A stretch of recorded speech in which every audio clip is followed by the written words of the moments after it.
Is it some devil that crawls inside of you?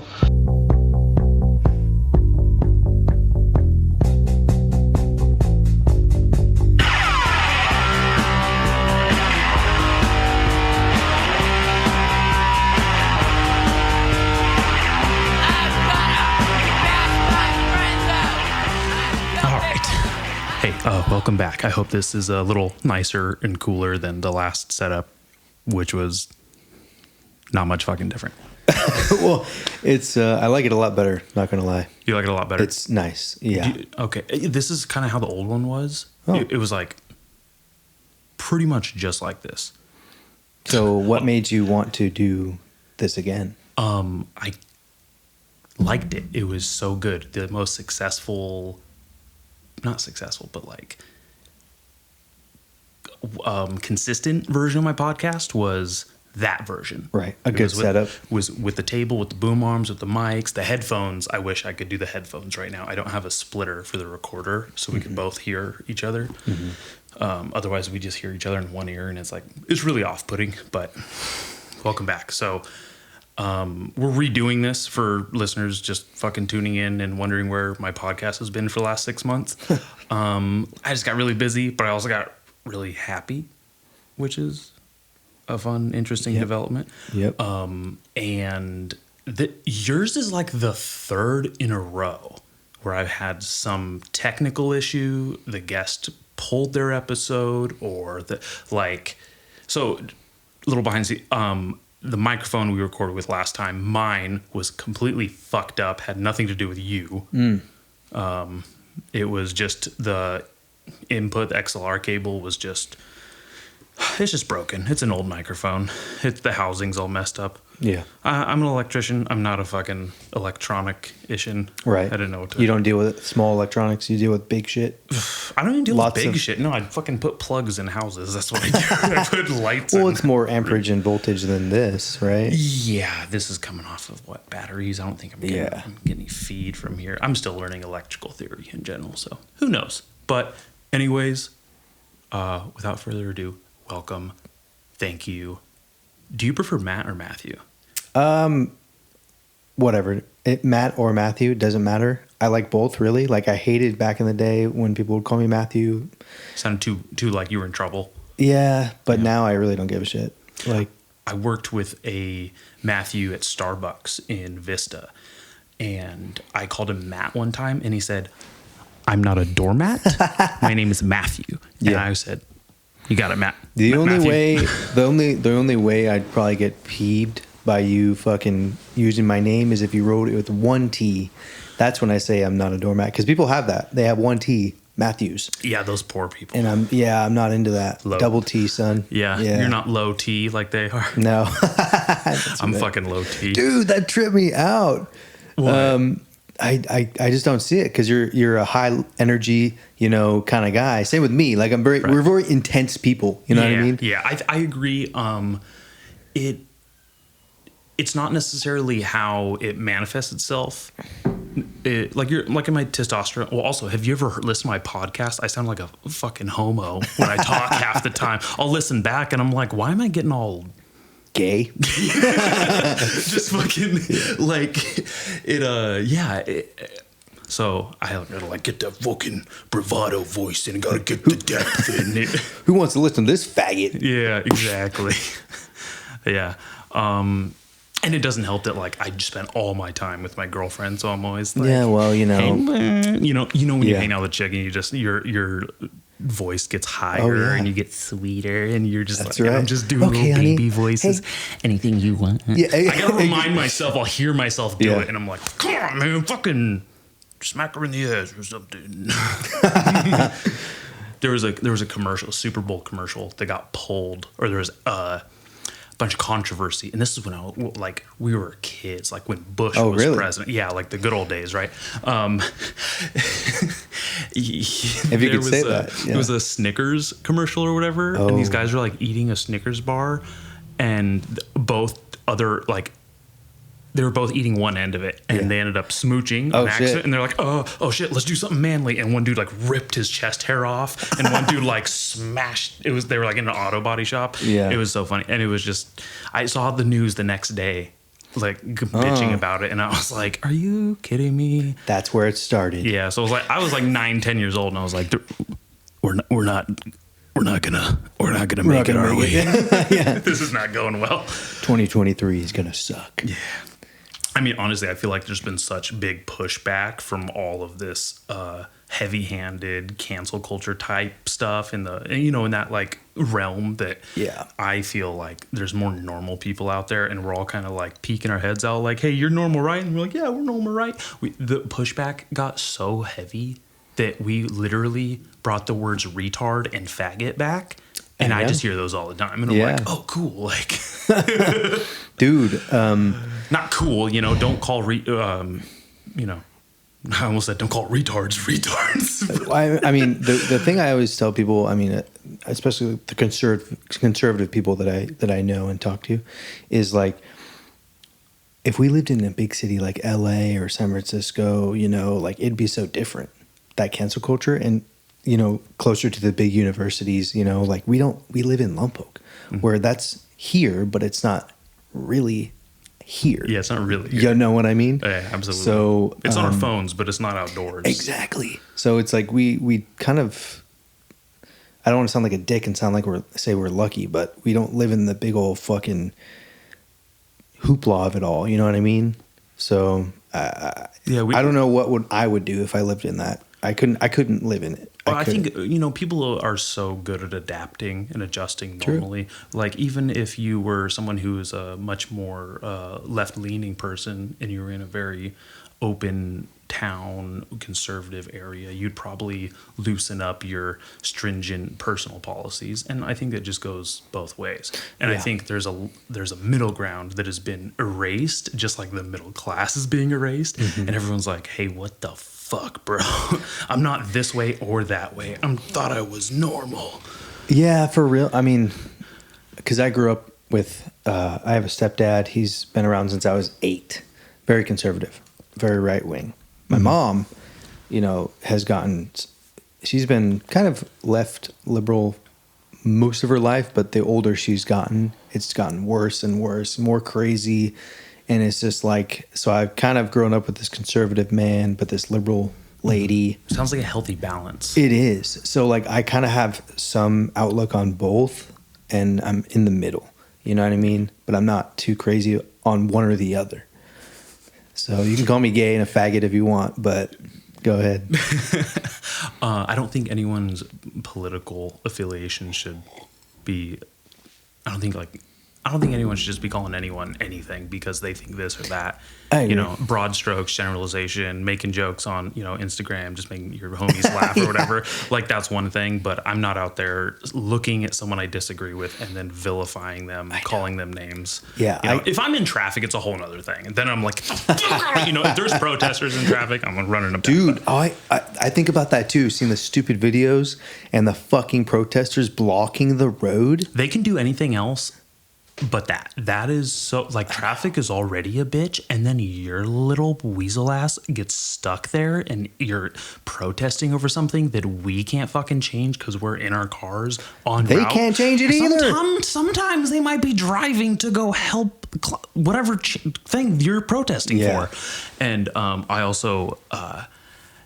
The amount of emergency vehicles and ambulances. There was a story about a kid dying in the back of an ambulance because traffic was blocked because of protesters, and it was someone that should have just no problem would have been delivered to the hospital and saved. Yeah, and he would have been fine. But because they didn't make it there in a certain amount of time, this kid didn't make it. And this could be propaganda for all I know. This is from years ago now. This is like 2016 era stuff. Mm-hmm. Back when we thought things were actually crazy.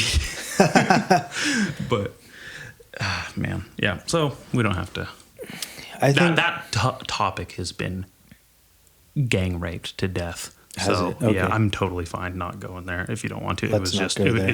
It's just funny to flex about. So, I would like to know your goals in your with your job and your classes and like what are you Money. gaining? Money. Okay. I want money. I want to not look at the fucking bill when I don't want to have to look at the check when I go to dinner. Okay. But you have to, inevitably, you're going to have to look at it. Yeah, I'll look at it. I just don't want to be like, oh shit. Why did we buy all these appetizers? Going to be late on the electric bill this week or this month. You know, here's the thing. This is the nicest, happiest, most stable, consistent year of my life. And the first half of it was so stressful. I was, I've never lost weight because of stress, but I was 20 pounds lighter than I am now, just from sheer like stress. And I was broke and I was hardly eating. It was wild. You doing cup of noodles or? No, because I don't eat like processed food like that. I don't like eating that either. It's so much sodium, dude. Well, there's nothing wrong with sodium. You need sodium. Your body releases sodium. Yeah. I'm releasing sodium just talking to you right now. Yeah. That I used to get in this argument with my ex all the time. There's nothing worse than like someone who. Never mind. I'm not even going to go there. But it's funny when people get on you about your diet or exercise when they're not worried about theirs either. And it's like, what the fuck? Get the hell out of here. Some fat fuck. Yeah. It's like, what are you doing? Or just some shit like that.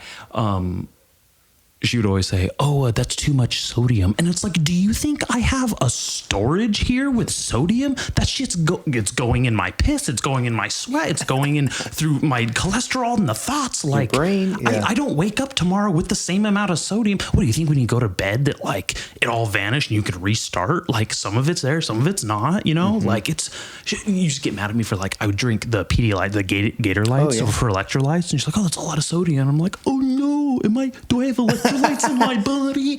Oh man, I don't want to cramp. Fucking frustrated me. But you know, I'm over it, so that's good. So money. You're going for money. No, you can. I'm sorry, I kind of got a little sidetracked there.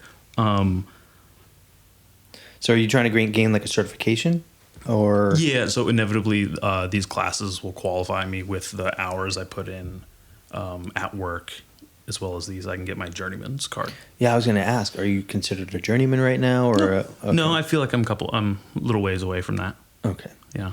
Honestly, dude, I had no goals in this whatsoever. I was just like, I'm just going to fucking hand people solar panels on the bottom, on the floor. Yeah, grunt worker? Yeah, I was just like, I'm going to be a fucking grunt. I don't give a shit. Yeah. Like, I've always been a grunt and everything. I've never had any aspirations. I'm very bad.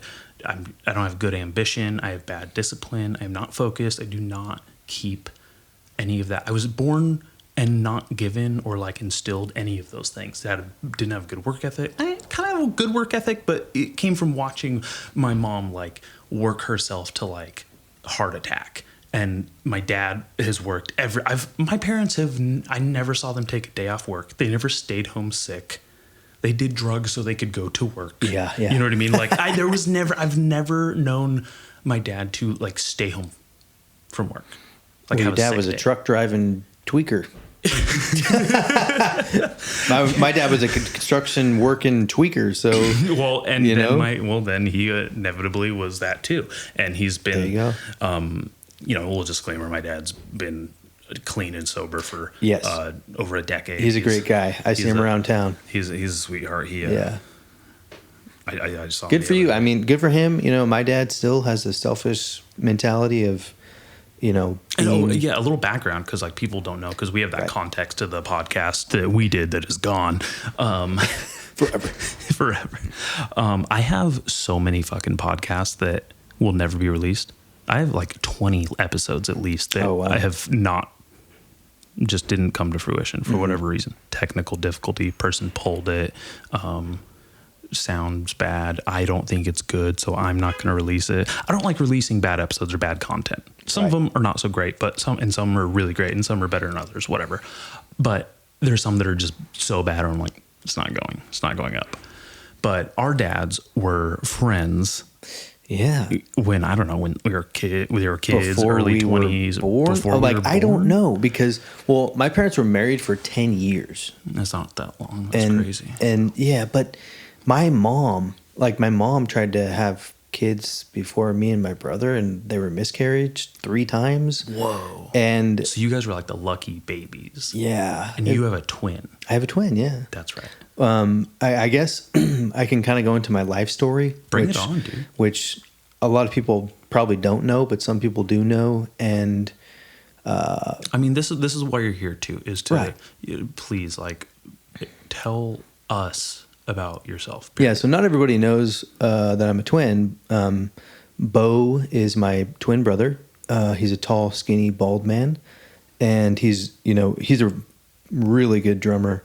He's amazing. Yeah, he is. One of the best drummers I know, and Without a doubt. he's really smart. He went to school down in Dominguez Hills, got his bachelor's in audio recording, works at a post-production studio now, and does he really?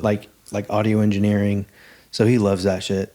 And That's right. And I love when people pursue a passion or something that is Yeah. in their line of interest and you see them make a living off it. yeah, That's awesome. it took him a while to really know what he wanted to do. I think it takes everyone a while. How long Yeah. what do you do right now? I work on bass, and I do drafting. I know we've talked about this previously, and I've been doing drafting for about 7 years now. Whoa. Okay. You're like fucking, that's a, I'm pretty good at it. yeah. And I went to school for it, but before I did drafting, I was a machinist for like 5 years. Damn. So I did, manufacturing and the trades and that while going to school, like you are now. Like you're an electrician, and then you're also going to school for it. So you're working full time, going to school part time. I did the same thing. It took me like 6 years to get my associate's degree. So right when I got that shit, I applied to a job on base, and I got the job with a company out there. But now I work for a different company, and so, but I got really good at it, and I've learned a lot. And I don't think I'm going to do it forever because I don't want to. But my You next can use yours. like my next move in the company is to be the shop foreman, like the shop supervisor at the fabrication shop. That's cool of you to have a goal like that, to have something. I think I'm so anti-establishment with everything that it has taken me so much rewiring, no pun intended. I'm an electrician, I wire shit. Yeah. It's taken so much personal change in myself to have any leadership skills, to have any ambition, to pursue anything. I worked at Starbucks for years, and they tried to get me to be a shift manager, and I was like, do you mean the people who are pulling their hair out in the back of house, fucking struggling over? I was like, I'm not doing that shit. Yeah. That's dumb as hell. These people are fucking always stressed, always, and it's like, it doesn't matter if they were younger than me or they're older than me. They're not handling it in a way that makes me think I could do it. It took me until the last store I worked at in Vista. This guy, JP, Pause, he is amazing.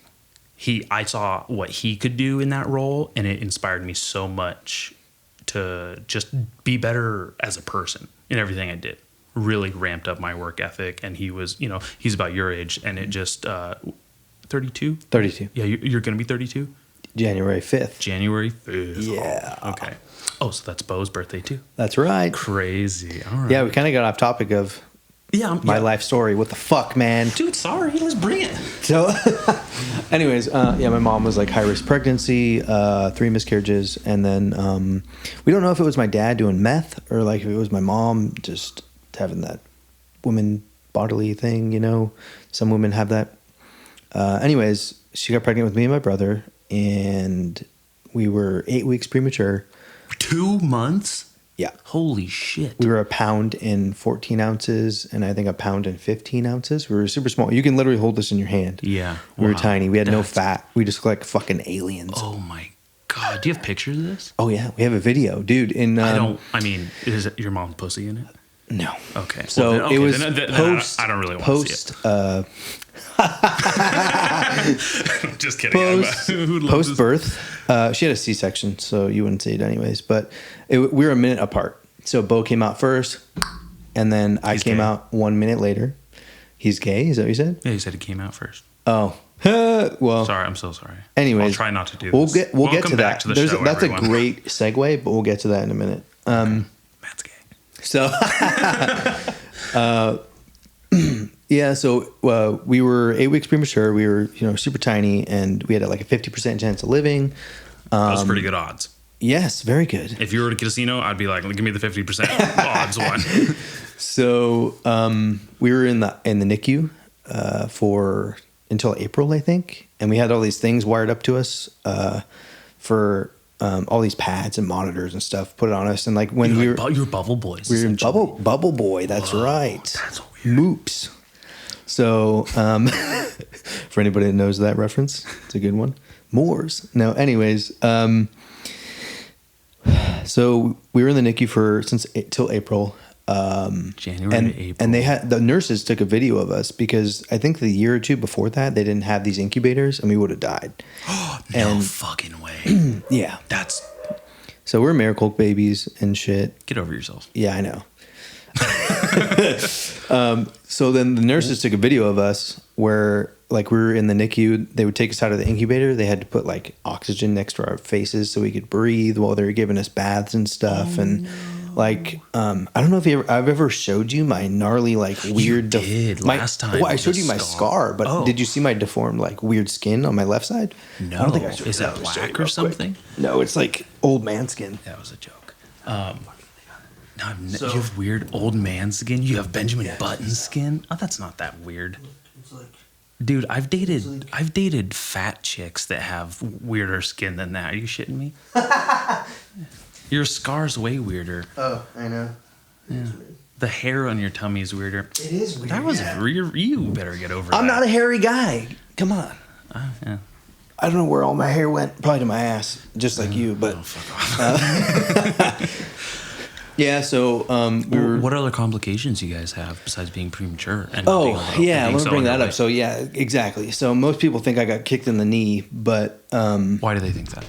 Because I walk like a fucking bum. I don't know. Oh, your pimp walk. Exactly. That's right. Yeah. My pimp walk. So there was only one person in my life who's ever called it that. Pimp walk? Yeah. Oh, what was it? He was in junior high. This guy, Tony, he was a Mexican guy. And he was pretty chill, but he would only date black chicks. Oh. It was pretty interesting. I'll forgive him. So, so here's the thing. My pimp walk, I was born with cerebral palsy.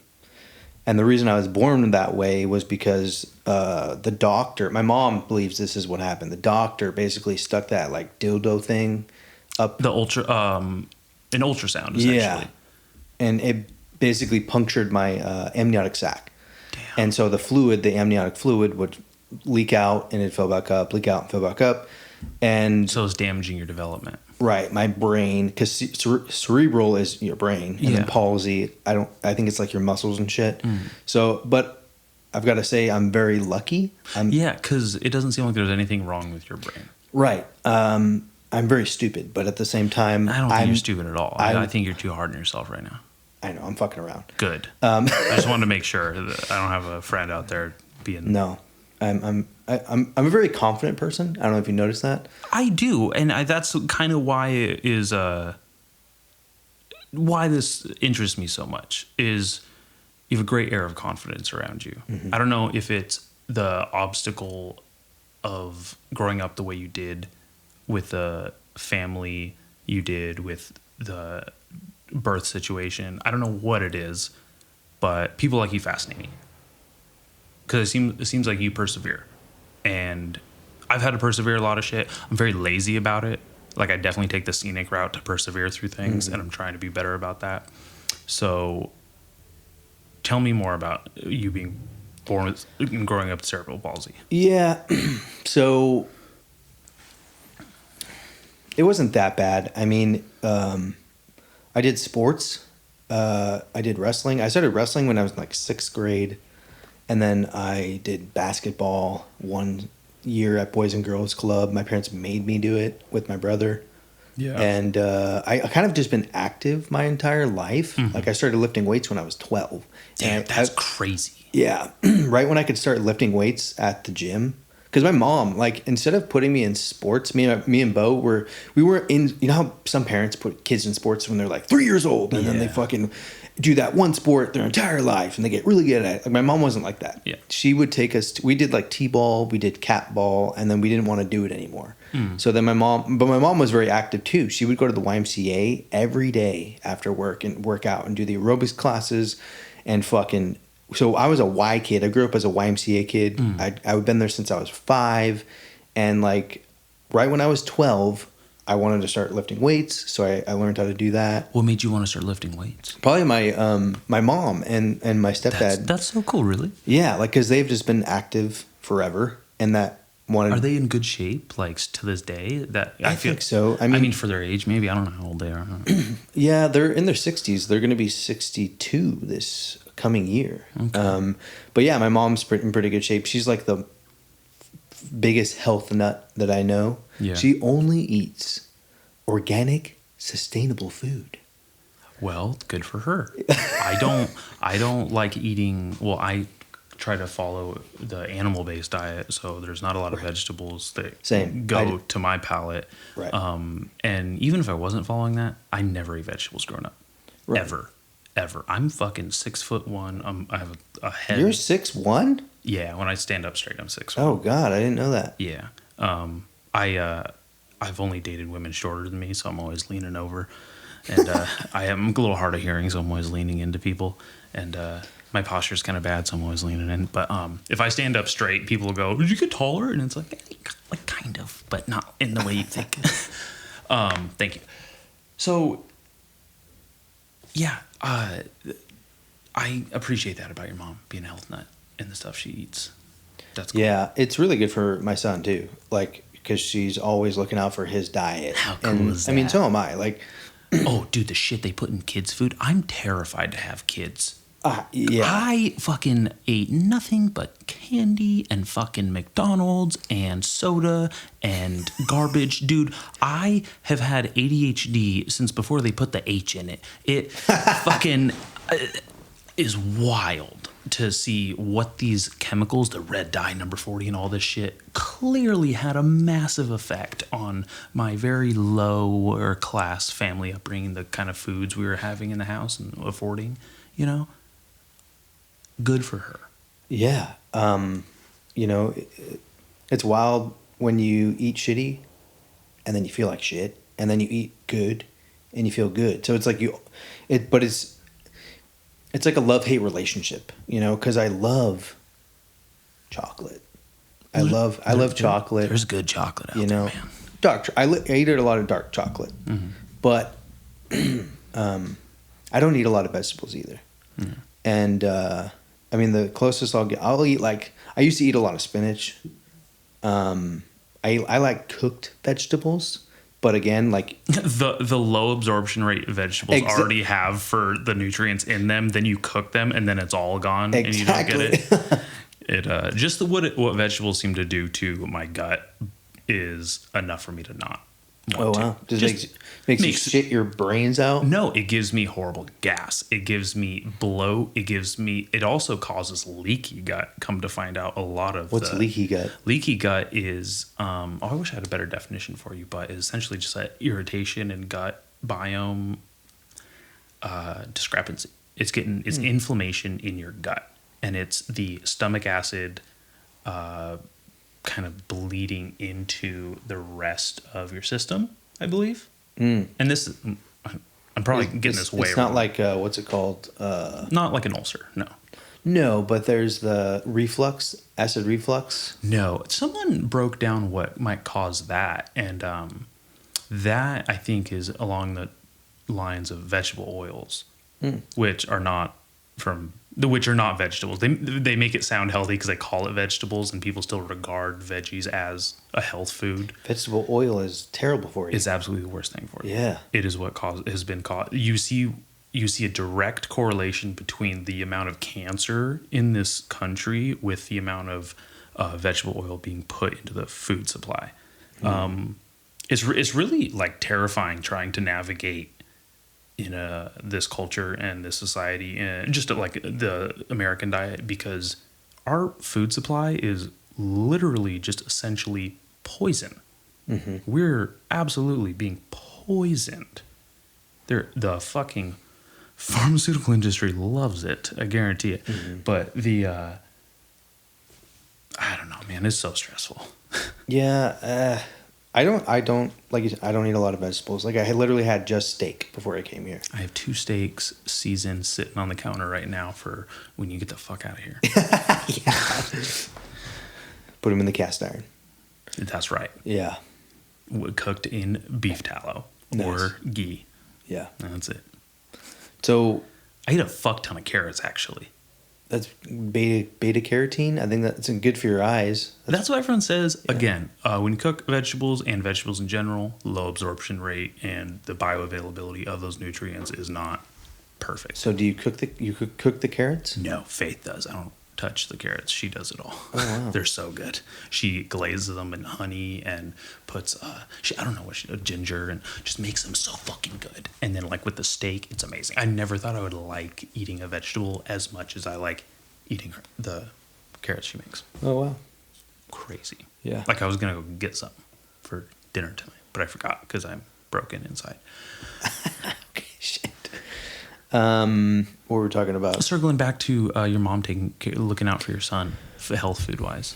Yeah. So, like I said, she eats only like sustainable sourced organic shit, and she makes him these famous burritos. Like they're chicken. I think they have like a green in them, like spinach, rice, beans. They're like a full course meal in a fucking burrito. Gotcha. And he loves them. Like that's all he wants. It's like she basically enables him by giving him just these burritos. Like he thinks that when he comes over there, all he's going to eat is a fucking burrito. That's and dope. I'm just like, Mom, you need to feed him other stuff. You know what I mean? Like I know he wants the burrito, but he has to know that you don't just eat burritos. You know, he is a Mexican. He's half Mexican. He's half Mexican. Yeah. You're training him. You're putting the stereotype Little bean in. boy. That's what I call him. Really? That's yeah. Fun. So yeah, he's a good kid. Super funny. You know, looking back every year, because you know, in your memories and your phone and all that shit, you know, it's pretty wild just to see how much he changes year by year. You know. And it's the contrast of it because the development is so rapid when they're young. How old is he now? He's going to be 5 next next month. You've had a kid since you were 27. That's crazy. 26. That's what I said. That's crazy. Yeah. It's pretty wild. I know. Like it's looking back. Did you do it on purpose? Fuck no. No. Jeez. No, I can't go into that on here, but we'll talk after. Okay. So she was trapped. She had a good full guard. Other way around. But yeah, but I love my son. He's a great kid. You know, I grew up with my stepdad being the provider and really showing me and my brother what it takes to be a man and provide. And, so you were hoping he was going to get a cool stepdad? Maybe one day, you know, if his mom finds a good guy, you know, the only thing that I hope is that he treats him as as his own. Yeah, really. Like, and again, I'm not going to go into any of that stuff. That's totally fine. Please don't even feel pressured to. I'm just liking hearing about your son because we didn't talk too much about him when we tried this the first time. I want to hear more about your brother too, because did he have any complications? You had cerebral palsy. You still do, actually. And it caused a change in your gait. Right. And I mean, everything You know else. what made me think? Sorry for interrupting. Bring it on. But you know, maybe so you've seen these fucking people getting their legs lengthened and all these gnarly surgeries of all this crazy shit. And I'm just like, what if one day they can do something that makes this go away or something like that? You know what I mean? Like, what if? You know? Yeah. Would you want that? I don't know. I really don't. No. I mean, I'm very, very unflexible. Granted, women. That's what you say. Granted, women need to be flexible, but not me. So I can't do the lotus position. I'm sorry. I can't. Or I can't sit like an Indian. I can't do that shit either. On a broken bottle of alcohol with a meth pipe in your hand, or sitting on like a Both. Oh, okay. Both. Got it. Both Indians. Yeah. The dot head and the regular. I like that you say the regular, but the name was taken from the the other ones. That's funny. We are ignorant white men. How are you today, folks? I don't know. So going back to my Bo, you want to hear more about Bo? Yeah, I do, because I haven't spoken to him in a long time, and now that we're both grown up and mature, and You're mature. More mature than I was, but let's be honest, Right. it's not looking great. You're getting there. You're getting there. Did he have any complications? He seems fine, normal. He's not normal, but Well, okay, he seems, like... I'm not normal either, from though. I'm afar. fucking weird. But he had some gnarly complications to when he was born. He had like a heart valve that wasn't closed, so they had to fucking run him, put him in the ambulance, take him down to like UCLA or some shit, and fucking staple that bitch. Like he has a scar on his back. And I had like a double hernia when I was born. I have like 2 scars down my. Yeah. Double hernia. That's crazy. So hernias are gnarly. They're the mesh that they put in for those, like 20 years ago. Yeah. You're seeing those. You may be entitled to compensation commercials, and fucking my dad has like 3 of them in it. Oh wow. Yeah, so there was at one point when I was lifting kind of heavy when I was younger. Cause like, oh, I'm strong, I can lift heavy. Yeah. But that kid ego's gnarly. Yeah, like I thought I had a hernia at one point, but it just went away. So which they do go away sometimes. I think that's happened to me a lot. Yeah. When I was powerlifting, I was afraid that I had one on the left side of my body, but I used to not be able to even. It would hurt me so much to do I was just fat, but I sit-ups, like any ab-related activities, hurt so bad. It was like torture. I was like, I cannot do sit-ups. Wow. Sit-ups are for skinny people who don't have fat, and then their bodies can just move like that. Yeah. I was like, but your fat was getting in the way. My fat was in the way, and it hurt so bad. And it was probably so inflamed because I ate nothing but garbage food growing up that it was like, it actually is not the way it should be. Yeah. And I was just like, I had to sit there and suffer in silence, basically, which, there's worse things out there. I wasn't like molested or anything. I was way too boring of a kid. Wasn't sexy enough, I guess. But look at you now. these things happen. Yeah. Fucking It's wild. Get molested all the time when now. you're ugly as fuck as a kid and then you get hot when you're older. That happens to a lot of guys and girls. Dude, I'm still waiting for it to happen. To you. Hey, you shave your chest. I do. I know. I almost shaved my chest before you got here. Not that you were gonna see it, but I was in the shower and it was a little pokey. Sometimes I do it too often. Nah, I shaved it once for Halloween this year, and I'm never doing it again. Why'd you shave for Halloween? What were you? I was a gay man, but no. No. You call me gay 'cause I shaved my chest, you bitch. So, no, I wanted to be like a Lost Boys, like 80s guy, and I looked at the Lost Boys on Google, and I'm like, they don't have hairy chests. Fuck. Yeah, they're little skinny boys. I know, and I had to fucking shave my Because chest. they were 19. I know. So, yeah, I shaved it, and it's growing back slowly. The prickliness is almost gone, which I'm happy about. So, I don't even shave like my fucking pubes anymore. I just trim them. I think that's normal. I think that's healthy. I've gone up and down the spectrum of pubic manscaping. Do you have one of those little Manscaped lawnmowers? No. I just use the big fat fuckers from Walmart. Like, those work well. I just gotta be very careful. You gotta be very careful. Little dick, you can chop it right off. That's why you get a boner first, and he's so it's nice and hard before you. That's fair. I don't think I've ever shaved with a boner before. Try it. I have massive erectile dysfunction. I don't think I can. They have stuff for that now. No, I know. I'm just kidding. I know. I used to have a Blue Chew subscription. Hey, you do as have a low T. lifesaver. So I do have low T. You do. Oh fuck! I know. Damn it. So we're cousins. We're cousins. That's wild.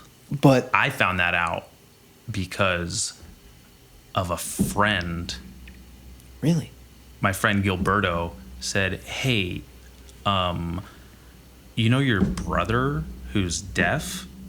Bo shared a video and said, oh, I'm so proud of my cousin. Check this out. What? And I said, what? What the fuck? I was 19. I didn't know that. 20 years old. And I was like, you're cousins with my brother. That means you're cousins with me, kinda, bitch. I know. Wild. And then I didn't even meet you for like another 2 or 3 years after that. I know, because I think I just saw you at the bar, or I don't remember how we like started being friends. Communicating. Yeah, right. Like it just kind of like blossomed, if you will. It did. I think you lived with Ernberg, and I never lived with him, but I became really, really good friends with him. you lived with Blue Car. What's his name? David Munkers? Yeah. No. Okay. I've never lived with Why any. the fuck were you over there and all those people in the apartment? You walked out in your shorts like you fucking lived there. I was at your apartment at one point in time. Had to be. No, it wasn't. They wanted me to move in with them, but I did not. I bitched out and I said, "Fuck you guys! I'm saving money at my parents' house." Oh, And hell yeah. So That's the way to go. If anyone lives at their parents right now, you're a bitch. stay there. No, Stay there. Also, buy me a drink. I know you got the money, bitch. exactly. No, we're both poor. We live by ourselves. Yeah. But no, I bitched out and I said no. But I was over there a lot. Like I literally wouldn't even knock. I'd just walk in. I love that. I'm here, bitch. I love that. I don't have friends like that. Yeah, but he didn't like it. They didn't like it very much. He was like, "Stop doing that." But that's fine. That's a good way to get shot. I almost pulled a gun on my Steven mom. is not a gun guy. No, but At least I don't it's think he a is. good way to get shot, Yeah, regardless. that is true. I had a guy walk into my mom's place when I was sitting there with my girlfriend at the time watching TV, and he was a person of the black persuasion, and I'm not saying anything like that. I was like, holy shit, a Negro. I wasn't like pulling a gun or anything, but he walked in and he like looked around and he was like, looked at us, and I looked at him, and I was like, What the fuck? no, I was like, I wasn't even expecting you. I was like, he must be in the right place, right? You don't just walk into someone's house. So you didn't know this guy? Your mom didn't know this guy? He walked into the wrong apartment. He was trying to walk into his friend's apartment. These all look the same, right? These yeah. townhomes, they all look the same. Right. He got the wrong number 3, so he had to go to the other number 3 or whatever. And he was like, my bad. And he like walked out. And he's like, man, lock your shit. He told me that, and I was like, it's my house. I'm inside. I don't have to lock my fucking door.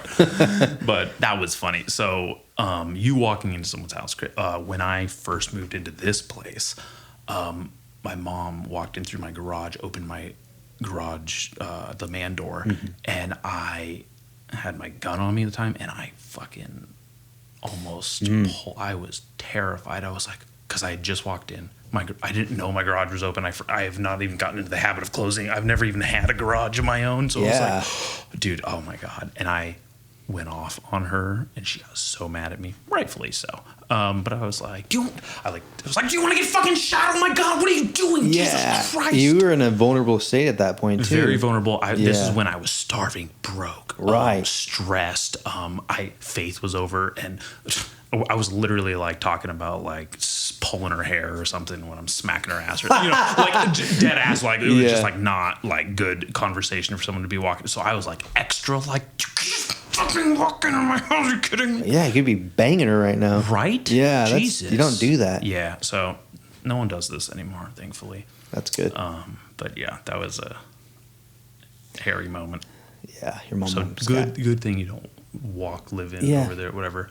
So yeah, I found out Bo is my cousin somehow, and then you are his brother, and then you guys are fucking twins. Mm-hmm. Yeah, and our dads fucking knew each other growing up. Crashed a car. Dad broke his jaw. You know, my dad has a big scar on his head to this day. Yeah, so if anybody wants to know, that's all the way out Central Avenue past Floridale. When there's that left turn, there was a house out there. There used to be a house out there. And they fucking ran into it with my mom's fucking Suzuki Samurai and totaled the bitch. That's crazy. I know. Your mom's? My mom. That's fucked. And it was around Christmas time too. It was. Thanksgiving. Yeah. They were around the holidays. I don't know. They were speeding like crazy, I think, and they were probably high or drunk or both, and just fucking crashed it. Yeah. Yeah. Damn. And now here we are, some fucking 30 years later. Yeah. your dad's clean and sober. My dad is not. But How do you know? how do I know? Yeah, when's the last time you seen him? Seen him? Yeah. Seen him? He's invisible, dude. What are you talking about? So here's the thing. He lives in Buellton. He's homeless. So he doesn't live in Buellton. He's at Buellton. But he's been there since as long as I could remember, since I was like fucking 9. He's lived in there. He's had multiple girlfriends in that city. All the sheriffs know him by his fucking name.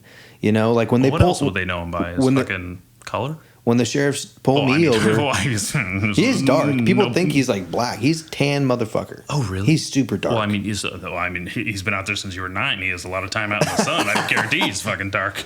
So, yeah, when the sheriffs pull me over, they're like, "Who's your dad?" You know, it's like, motherfucker. Man. Yeah. Because my dad tells me about his cop interactions, or he would when I used to hang out with him a lot.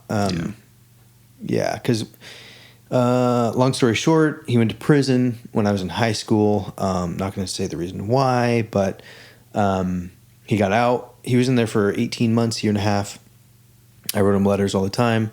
And then he got out, and he tried to mend his relationship with me and my brother. My brother didn't catch on at all. My brother never wrote him letters in prison. Didn't give a shit. He caught on. My brother was really smart. He caught on early. I didn't, because I don't know. I've always been this like giver and lover, and wanted to fix people and help them become better people. But he is an old man that is stuck in his ways and is never going to change. And the only person that's going to change is if he wants to change himself. Right? He has to have that drive to do it, which he never will. The addictions and the selfishness have been in him his entire life. I mean, yeah, and it's really crazy the way substances can erode the mechanisms in mind that would otherwise maybe benefit us. Right. And it's kind of shitty. Kind of sucks, because there might be a good person in there that might have been capable of mending himself and being who he wants to be, but he's so out of touch with that person, and he's in a mind and in a state, and I'm not making excuses, this is all hypothetical essentially. I've never met the guy, you know. Yeah. I don't even know what color he is, and it's such a tricky, wild thing out there to see what drugs do to people, what drives people to do drugs, what, you know, because sometimes it puzzles me, right? Me too. Like, when you see homeless people out there that have lost their minds, they're on drugs. It's did they do drugs so much they ended up without a house? Or did they not have a house for some reason, so they ended up doing drugs because that will drive you to doing it? And I wish I could ask all of them, but I don't talk to them or look at them or give them money or pretend they're people at all. Be that guy, the white soft underbelly guy. What's his name? Oh, Ray something. What is that? Why does this sound familiar? He interviews people on Skid Row. He's the guy. Oh, really? Dude, Really he was on a Rogan podcast. He has an amazing. You know he's had over 2,000 of them. I haven't listened to them all. Well, pretty close though. Dude, there's some amazing stories. I know, I'm sitting here with a Joe Rogan mug like a fucking fanboy. Yeah, I don't know, man. Like, my dad, when I was trying to help him, you know, I had my first car, 1987 Honda Civic. Nice. Hatchback, carbureted, no power steering, no AC. Whoa. Yeah. I just wanted a car, and I'm like, that one's cheap. Buy it. So I would drive there to Buellton. He was living with his girlfriend. And it was a little house, a little 1-bedroom house, and they were renting it. And I would go there, and he would drink peppermint schnapps all day, and he would wake up and drink E&J. He was on parole, so he couldn't smoke weed. You know, he would have to get tested. He couldn't do any drugs, but he can drink. Yeah, kind of. He actually was on a special conditions under his parole where he wasn't allowed to drink. So he was violated parole 4 times, and he went back to jail. Multiple times when he was on parole. And so he wasn't supposed to drink, but he was, you know, obviously because you're an addict. Yeah. But yeah, I've seen him wake up and start drinking E&J at fucking 8 in the morning. What's E&J? Huh? E&J brandy? Oh, it's brandy. Oh, okay. Yeah. I was like, I can see the bottle. I don't know what it is, but yeah. Yeah. Yeah, brandy. Nice. So, I mean, he was even offered. This is before I was 21. I was like 19, 20, and he was offering me like peppermint schnapps and shit. And like, I took a fucking swig of it once or twice, and it was just mouthwash. That's what it tastes like to me. It sounds like mouthwash. It was nasty, and so he would just have all kinds of alcohol. And his girlfriend at the time was also an alcoholic. But dude, she is an amazing person. Okay, she was. What are their names? What are their names? You can tell me their names. I can remember those if you want. Her name's Brianna. Brianna.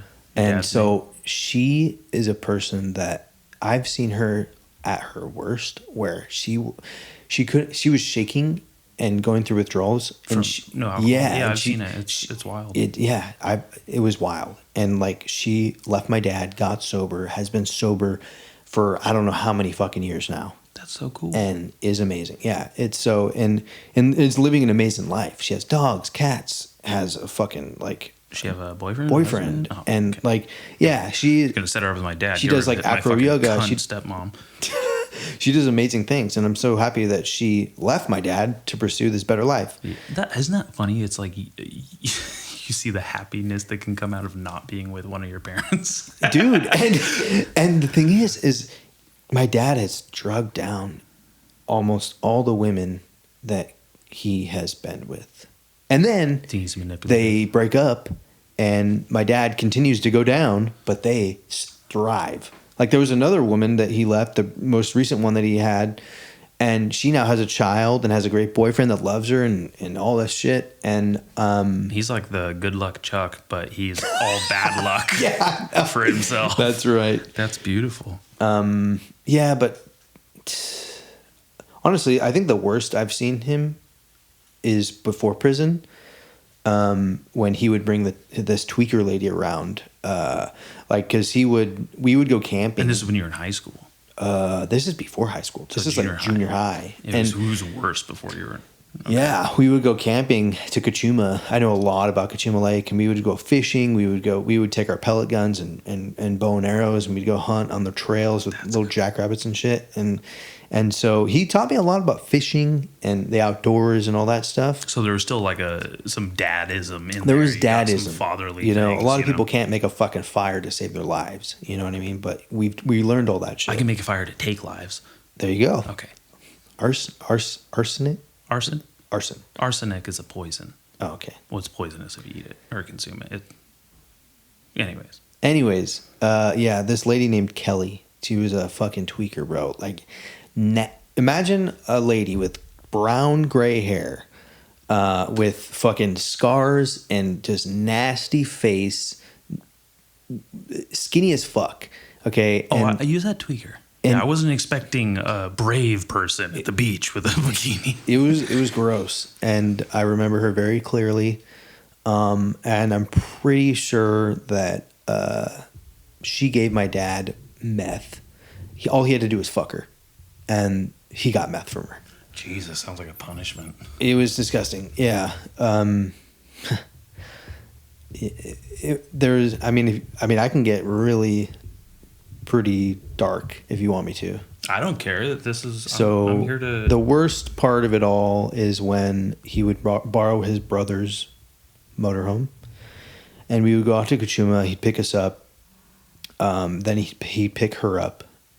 And you're probably like, cool, we're going camping. And then he picked up this fucking tweaker. You're like, oh, great. Oh, exactly. It's awful when someone looks so bad that you're grossed out by them. And I didn't know what the fuck it was. I was in junior high, barely doing dare and shit. You know what I mean? Oh, that's so funny. Yeah. So, and so he would smoke weed. He'd hide it the best he could. And then you could smell the weed when we were driving. But then when we would get there, it'd be late. The boys, we would sleep outside, and in the tent. Oh, okay. On the ground in a tent, and then they'd sleep in the motorhome. But sometimes we would also sleep up above. It was one of the motorhomes with the bed up top, with a little window. Classic ones. Yeah. Yeah, and we'd wake up in the middle of the night, and the motorhome was shaking, and there was noises, and there was heavy breathing, and you know what I'm fucking saying. It was fucked up, dude. Can't imagine the smell. I don't even remember the smell, thank God. Wait, they were up top or you were We up were top? up top. You were up top, so you could just look down. Yes! Oh, God. I know. And there's that little, between the curtains, when you pull the curtains, there's that little fucking... The little... slit right there. Ugh. Yeah. It was her slit. No, I didn't even look because she was so disgusting. But, yeah. Damn, you know you're ugly when a teenage boy's not even looking at your naked ass. That's crazy. Exactly. God, that's so horrible. it was bad. Is your dad ugly or what? He's kind of a lady. He's been a ladies' man his entire life. Like, he always got women. He's always been able to pull women. And this is like when because he's smoked weed his entire life. He's done he's done all the drugs. I don't know if he's really been into pills, but I know he's been into uppers. And oh man, wait till he finds out about pills. I know, right? So yeah, he's always been a ladies' man, and so. But speaking of, one of his girlfriends. Shit. I think we touched on this last time, but your cousin, Zach, and Dylan, he dated their mother. Oh fuck! What's her name? Tracy. Yeah. Yeah, I met her one time outside of Walmart, I think, when I was maybe 4. Oh, wow. 5. So Glenn, my uncle. Right. Did he date her? Who dated her first? Somebody dated her, I thought. Or I don't know how that worked. Like, I don't know your question. So break it down for me. Okay, so Tracy, the mother of my cousins. Yeah. Right. Whose dad? Tracy made them with who? Glenn. That's what I'm talking about. That's my question. Got it. Who's their dad? Glenn. Yeah. Okay, which I've only met him like once.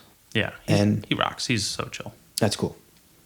But Zach and Dylan, I hung out with them when I was like 4 or 5. I'm pretty sure that was like my dad's first or second woman after my parents got divorced. Whoa. A couple years after they got divorced. She lived in Stonebrook at the time. Oh, nice. You were probably, I don't know if it was like Glenn's house or what the fuck. But yeah, we would hang out there a lot. And there was other girls that would come over there that you probably know. I don't know them. Girls? I don't women? Yeah. What do you mean? No, just like girls. Like around our age. We would hang out with them. We had a trampoline in the back. We'd jump on the trampoline. You know, there'd be flirting and shit between us, boys and girls. I don't know. You don't know here. There's much not a fucking chance. Yeah. No, I grew up in Napomo. I didn't know that. Yeah. Okay. I was born in Lompoc, but I grew up in Napomo. And then when I was 12, 13, moved to Santa Maria. Lived there for 3 or 4 years. Oh. And then moved to Bakersfield for about 6 months. What the fuck? And then I didn't live in Lompoc till I was about 16 years old. And then from 16 to 25. So when you found the body? No. I was 10 when I found the woman's body on Harris Grade. Is that when you lived in Santa Maria? That was when I lived in Napomo, actually. Okay. Because my whole family, like my extended family, my aunt, uncle, my other uncle, whatever, my grandparents, and all my like extended like friends of family, all live in Lompoc, right? So my mom's parents, my dad's parents. This is where we'd come for not vacation, but holidays. Flower festival. So Lompoc is very much a part of my life. Zach and Dylan are part of my life, and Nolan, Ryan, my brothers, whom I found out we were cousins, you and I, were not so much in my life. Right. But we were driving, me and my dad, when I was about 10 years old. He was going to work. He was going to go drop me off at my grandparents. We stopped at Harris Grade. He could take a piss. I could take a piss, whatever. Just a little pit stop on the way into town. Very normal stuff. And you were going to Lompoc? Yeah, from Napomo. And it's so funny because in the newspaper articles, they said Napomo man, and I was like, okay, Napomo man, like, fucking, like he's so Lompoc. But right. I grew up in Napomo. Like that is very much. I still have dreams. It's funny. I have dreams very often, even last night, about Napomo, and it's a positive dream. And then I have dreams about Lompoc, and it's a negative dream. Yeah. And would you rather be in Lompoc or Napomo? Difficult to say. Interesting. I've never spent any. I've been to Napomo like once or twice in my life for sports, or I had an ex-girlfriend who had a friend that lived there. We went to hang out with them one time, and that's it. Yeah, I played pickleball there one time too. I'm into that. Super gay, I know. You're into pickleball. Yeah. Why? When did that happen? Why are you into pickleball? What is that? Because dude, it's a craze lately. I know it's the highest. Popular. It's the most popular. It's like The highest growing sport of all time, I think. So my coworker, we had this HR guy at work. His name is Ryan Miller, and the dude is Put him on blast. shorter than me. Oh wow, he's short. But he's a stocky guy. How tall are you? 5'6". Okay. On a good day. He's a stocky guy. He's like 5'4". Okay.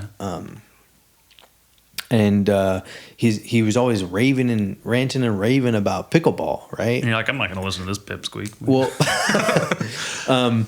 I've always been into like paddle sports. I like Kinky. ping pong. Like I played a lot of ping pong growing up. You ever play badminton or tennis? Tennis, no. Badminton, I just played for fun. But like I played racquetball. I still play that sometimes. I took tennis lessons when I was younger. Oh, how good. Were you good? No. Okay. I was straight, so I just didn't. Still am. Yeah, so he was ranting and raving, so I'm like, I want to try because I like, whacking things with a paddle. So it was fun, and The kid's fucked. I played a lot. I played a lot of it with him. He moved now. He doesn't live here anymore. He went to Oregon, but I still have my own paddle. And When's the last time you played? In Lompoc, probably like 4 or 5 months ago. That doesn't count. That's not something you enjoy. You can't do it once every other season. And be like, I do this. Well, it's not. It's a year-round sport.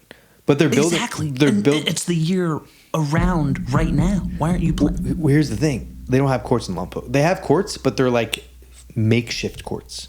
Okay. So that can be compromised. I don't want to go to Santa Maria. I don't want to go to Napomo. Stink Maria, come on. Yeah, and the courts I think are shut down because somebody got hurt on the courts recently. I don't know if you know this. Oh, sorry. What incident? What happened? There's a lot of old people. There's a lot of old people that play the fucking sport, dude. Like this one lady, it was hilarious. Like your old skin ass, dude. Old skin have ass. I get along with old people, but this old lady, I was because there's two sides to the court. You know that it's like a smaller tennis court, and this lady, I was fucking snagging the ball. I was running across the court, whack. And then running across the other side, whack. And I was just stealing her shots. It's just like, hey, you stay on your side, my side on my side. Yeah, she's not having fun if you're doing all the work. Yeah, she was getting all pissed. So I'm like, okay, sorry, dude. Lady. Well, I'll remember. You're on her side and you're snaking her, you dick. It happens all the time, though. Yeah. Yeah, if you follow pickleball on Instagram, which I don't think you do, but there's too many silicone titties on Instagram. I don't even notice pickleball. Anyway, how many bodybuilding women have fake tits? All of them? Haven't counted. Tell me more about pickleball. It's really fun. It's a great exercise, great cardio. There's a lot of interesting rules. Tell me one. So there's a thing called an Arnie. Ooh, an Arnie. I like that. It's where you have the net, but the Arnie is where the ball goes around the side of the net and hits the other side of the court. It's an Arnie. It doesn't go over the net. It goes around. Goes around. Yeah. When you serve it, you can either bounce it and hit it, or you can you cannot serve it like a tennis ball, like a tennis where you're going over your head. Oh. It has to be underhand. Oh. Mm-hmm. So this is like a real beta person sport that old people like. You can only do underhand stuff. No wonder you beta like shit. it. That's right, like kickball. Yeah. So yeah, it's fun, and I haven't played for a while. But they're building courts in Lompoc? They are, yeah. Where? Ryan Park. You know how the tennis courts are all right. fucked? Yeah, that's right. Yeah. I thought it's all sectioned off. That's cool. Well, hey, dude, I would love to go play with you sometime. Yeah, dude. I would give it a try. I bet Faith would like to. Oh yeah, yeah. She's so competitive though. It know. It might not be fun. You want to be on her team if we play. just so you know. Okay. And you could do, it's usually doubles, but you could do singles too. Okay. Yeah. But singles is like you're running across the fucking court, you know. Good cardio. Do you not like running? Is running difficult with the way your gait is? Good question. Sometimes. Like right now, my ankle kills me. And I don't know why, but after I had a surgery when I was 15, my ankle was never the same. That's what surgeries do. It's fucking They change things. gay. I know. It pisses me That off. sucks. Yeah. So, but I feel when I do the knees over toes exercises, it helps. You started doing that? Running backwards. I did that on the beach recently again. Yeah. It helps me with my MCL. I'm having a lot of clicking in my cartilage, probably like meniscus issues in one of my knees, and I'm really getting back into these little knees over toes exercises and kind of like doing deeper squats, and definitely when I worked at that Starbucks in Vista is when I hurt my knee. My MCL got I thought you were going to say I popped. did it by jujitsu or something. No, I did. Yeah, no. No. I'm just giving you a timeline. Kind of. I was in jujitsu, and there was a very how do I put it? I don't know how to put it. Not aggressive, but excited or enthusiastic. New guy? New guy. And they had a lot of young Marines. They're called boots. When you're, I don't know. I don't know if everyone knows. I always refer to him as Boot in the story. So it just he goes was a with young, it. aggressive Yeah. boot who thought he was the shit and just. No, he just did something and bent my leg the wrong way. And Were you live or? Yeah. Oh, So okay. we were just doing line drills. I was on my back. He had to pass my guard. So instead of going around my leg, he grabbed my leg and made it go this way, but it doesn't bend that way. Yeah. And I just heard a big in my fucking, and I was like, ooh. And he was like, oh shit, what was that? And I was like, I don't know. It doesn't hurt yet, but I think I'm going to stop right now. And I stopped and it just swelled up right here. And then my knee like locked up and then I couldn't walk. It didn't hurt. Jesus. But I was like, I think it's okay. And I like kind of popped it some more and I went in again for a little more. And then it was like getting kind of tight. And I was like, all right, I'm going to cut it off right now. Yeah. So that put me out for about a month or two. And this is right when that knees over toes guy, I don't even know how I found out about him. I couldn't tell you. It just came like by the time he was on Rogan's podcast, I was like, finally, this guy, I was like, hell yeah. His name's Ben Patrick, goes by knees over toes guy. If anyone has any knee issues that's listening, I implore you to look these up and do them. And these exercises, they are life changing. And I mean it. Loving it. So can you run and like, Yeah. well, I mean, I know you're snaking old ladies, but those fucking broads aren't. I'm a slow runner. Because you're fat or because Yes. the cerebral palsy? Yes, Both. Okay. I like running. I like feeling like my lungs are putting in work. Like I like when I can when my legs are strong, you know what I mean? Like feeling that and knowing I can go a distance with my body, One thing I like to do is like interval training mainly. Yeah. Like Tabata. Tabata. Faith was doing Tabata before you got here. Dude. On the fucking. I noticed when I came upstairs, she was like heavy breathing. I didn't know if that was you or an exercise. Yeah. And I'm perfectly fine. Like, yeah, she did all the work. She was pegging me. Oh God. Dude, I had a girl that wanted to peg me once. But you only let her. Scared the do it shit twice. out of me. Why did it scare you? Because it was a surprise pegging or what? No, she was just so adamant. She wanted to do it so bad. And I'm Well, I just mean, like, was she kinky? Was it just Wait, like well, you here's the thing. were stoked? Let me break this down. We were not naked. We were not in the bed. We were on the phone. And she was just telling me about her wanting to peg people. Huh. And I'm just like, no, don't even put a finger near my asshole. I mean, you definitely put a finger near my asshole. Don't be a freaking square, man. I don't even want your tongue near my fucking asshole. Yeah, definitely don't put a tongue near my ass. There's so many people that like their ass eaten. I'll eat ass, but I don't eat my ass. So I promise I won't, man. Thank you.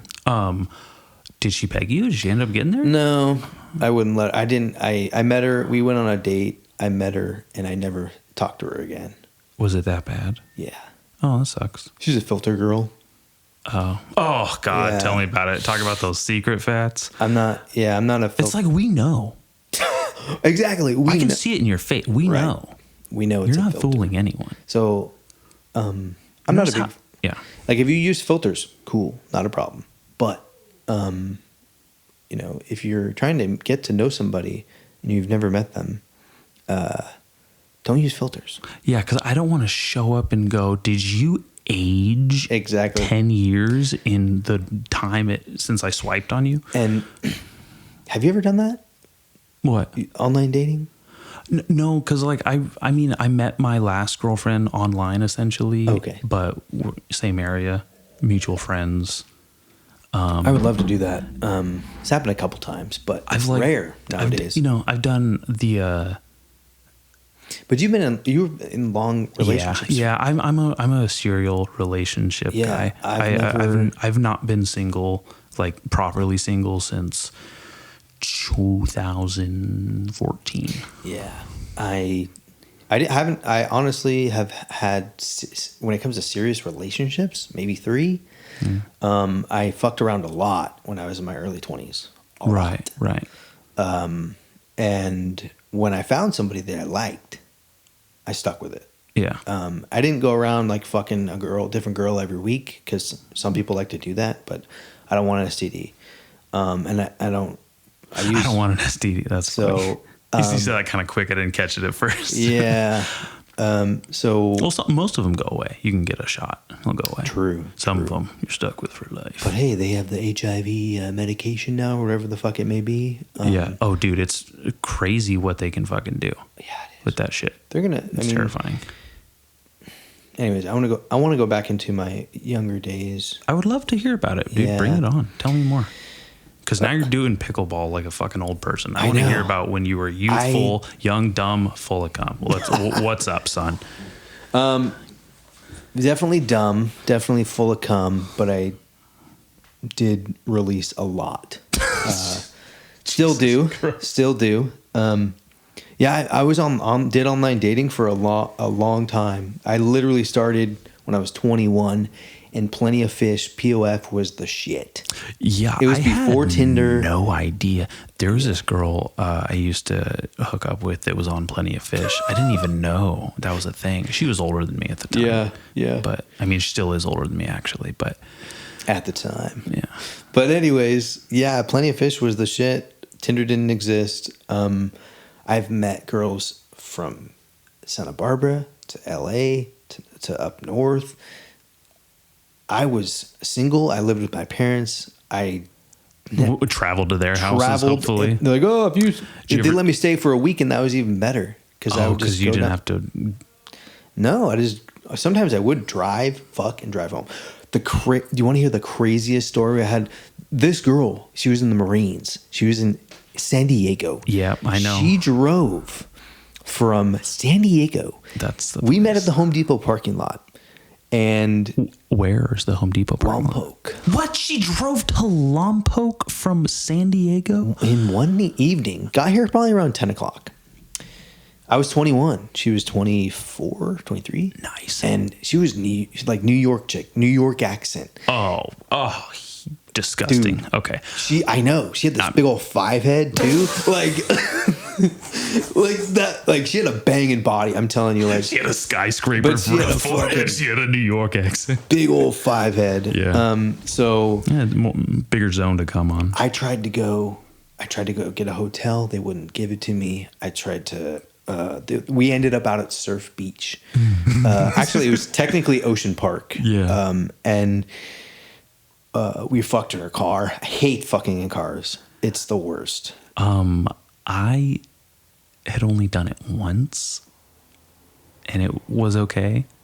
Every time I've done it, I've very much enjoyed it. It is not as good as indoors or outdoors, but it's not too bad in 4 doors, let me tell you. She had a car. I think it was a Honda. It was like a small Honda Civic. Yeah. So it was not a lot of room. But because I like the thick women too, yeah. I don't like the BBWs as much, but I like some. They gotta have some meat on them. You know what I mean? Yeah. You know what I mean? Yes, I do. So we went out there. We fucked in her car, and then as we were finishing, guess who pulled up? The cops? The cops. The sheriff. This happened to me. And I was like, oh, fuck. Like, and she was a Marine, active duty. And they look at you and they go, who's your dad? they may have. They did. They did. Now that I remember. Oh, my God. They were sheriffs, man. And they're like, dude, they're like, oh, we know what's going on here. You know, we got out of the car and they're like, yeah, you know, we know what's going on, but we're out here making sure nobody's doing, you know, smoking dope. So we're going to let you go. And they let us go. And then she drove back to San Diego on the same fucking night. She literally almost crashed her car. She was calling me. Sleeping. Like, dude, it was gnarly. She was falling asleep at the wheel. She almost did. Because she had nowhere to stay because they wouldn't even give you. At that point, I would have just snuck her to my parents' I house. should have, because I've done it. And after that, I started sneaking girls in and like staying the night. Oh, really? Oh, yeah. You bad little boy. There was this girl. Oh my God. Did you ever get caught? Were your parents ever like, there was really? Wait, what? Tell me about I have this it. hilarious story. God. So there was this fine ass, and David Munkers met her too. We went to the bar, we were playing pool, but I forget her name, but she's fucking stacked. I mean, beautiful hair, beautiful body, like dark skin, and we were making out at the Shamrock a little bit, and then we went to David's house, and we might have smoked some weed. I don't remember. But then we went back to my parents' house because I didn't. You snuck her in. Yeah, she lived in San Luis Obispo, which isn't that far, but I didn't want her to go home. I'm like, yeah, stay.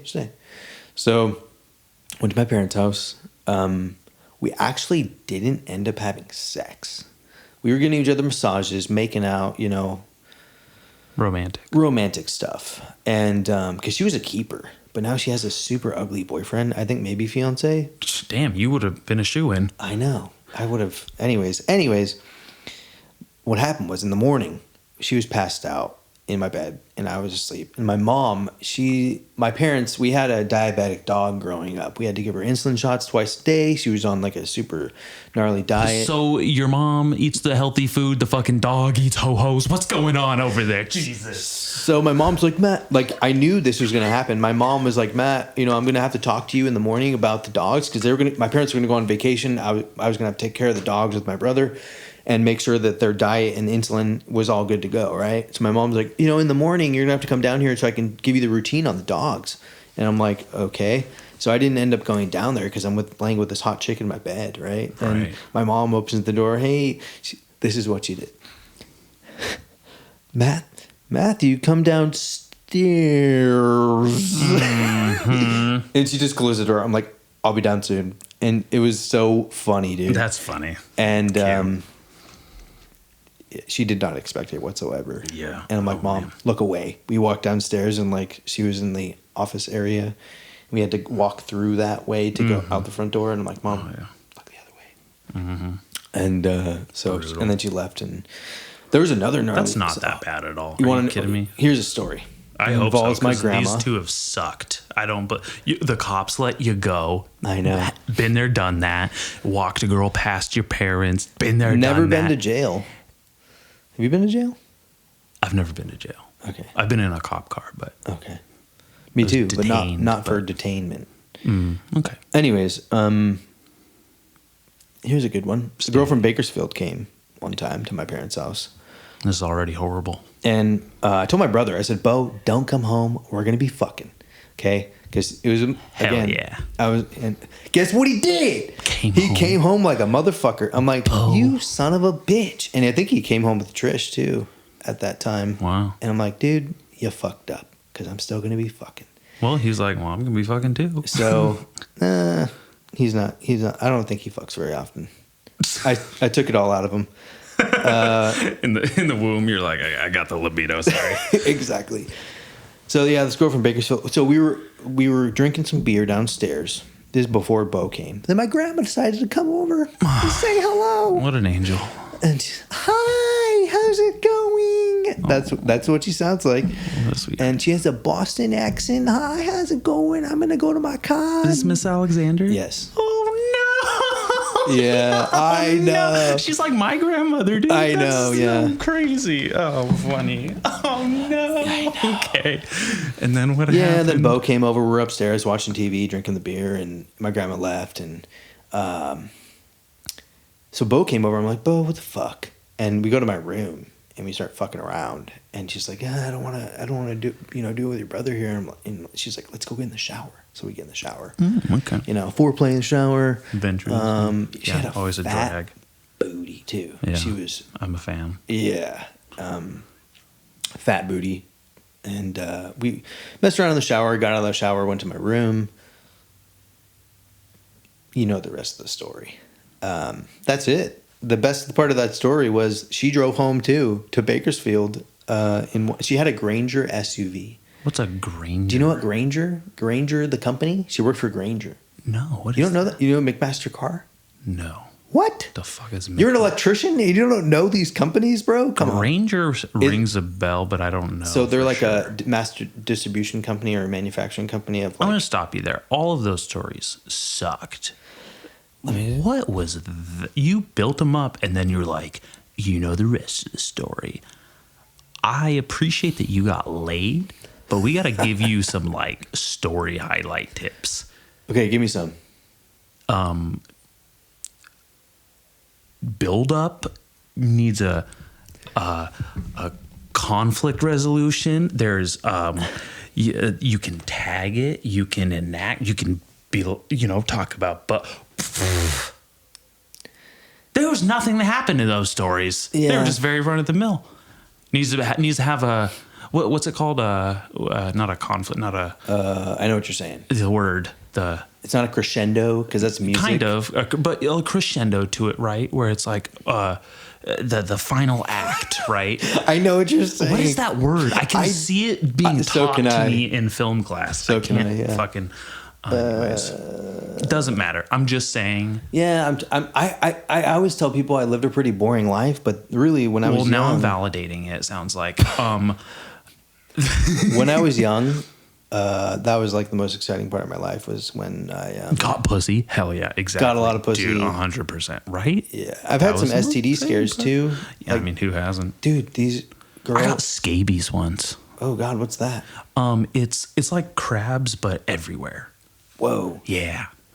Yeah. It wasn't from, unfortunately, it wasn't even from sex. I didn't even get any pussy out of it.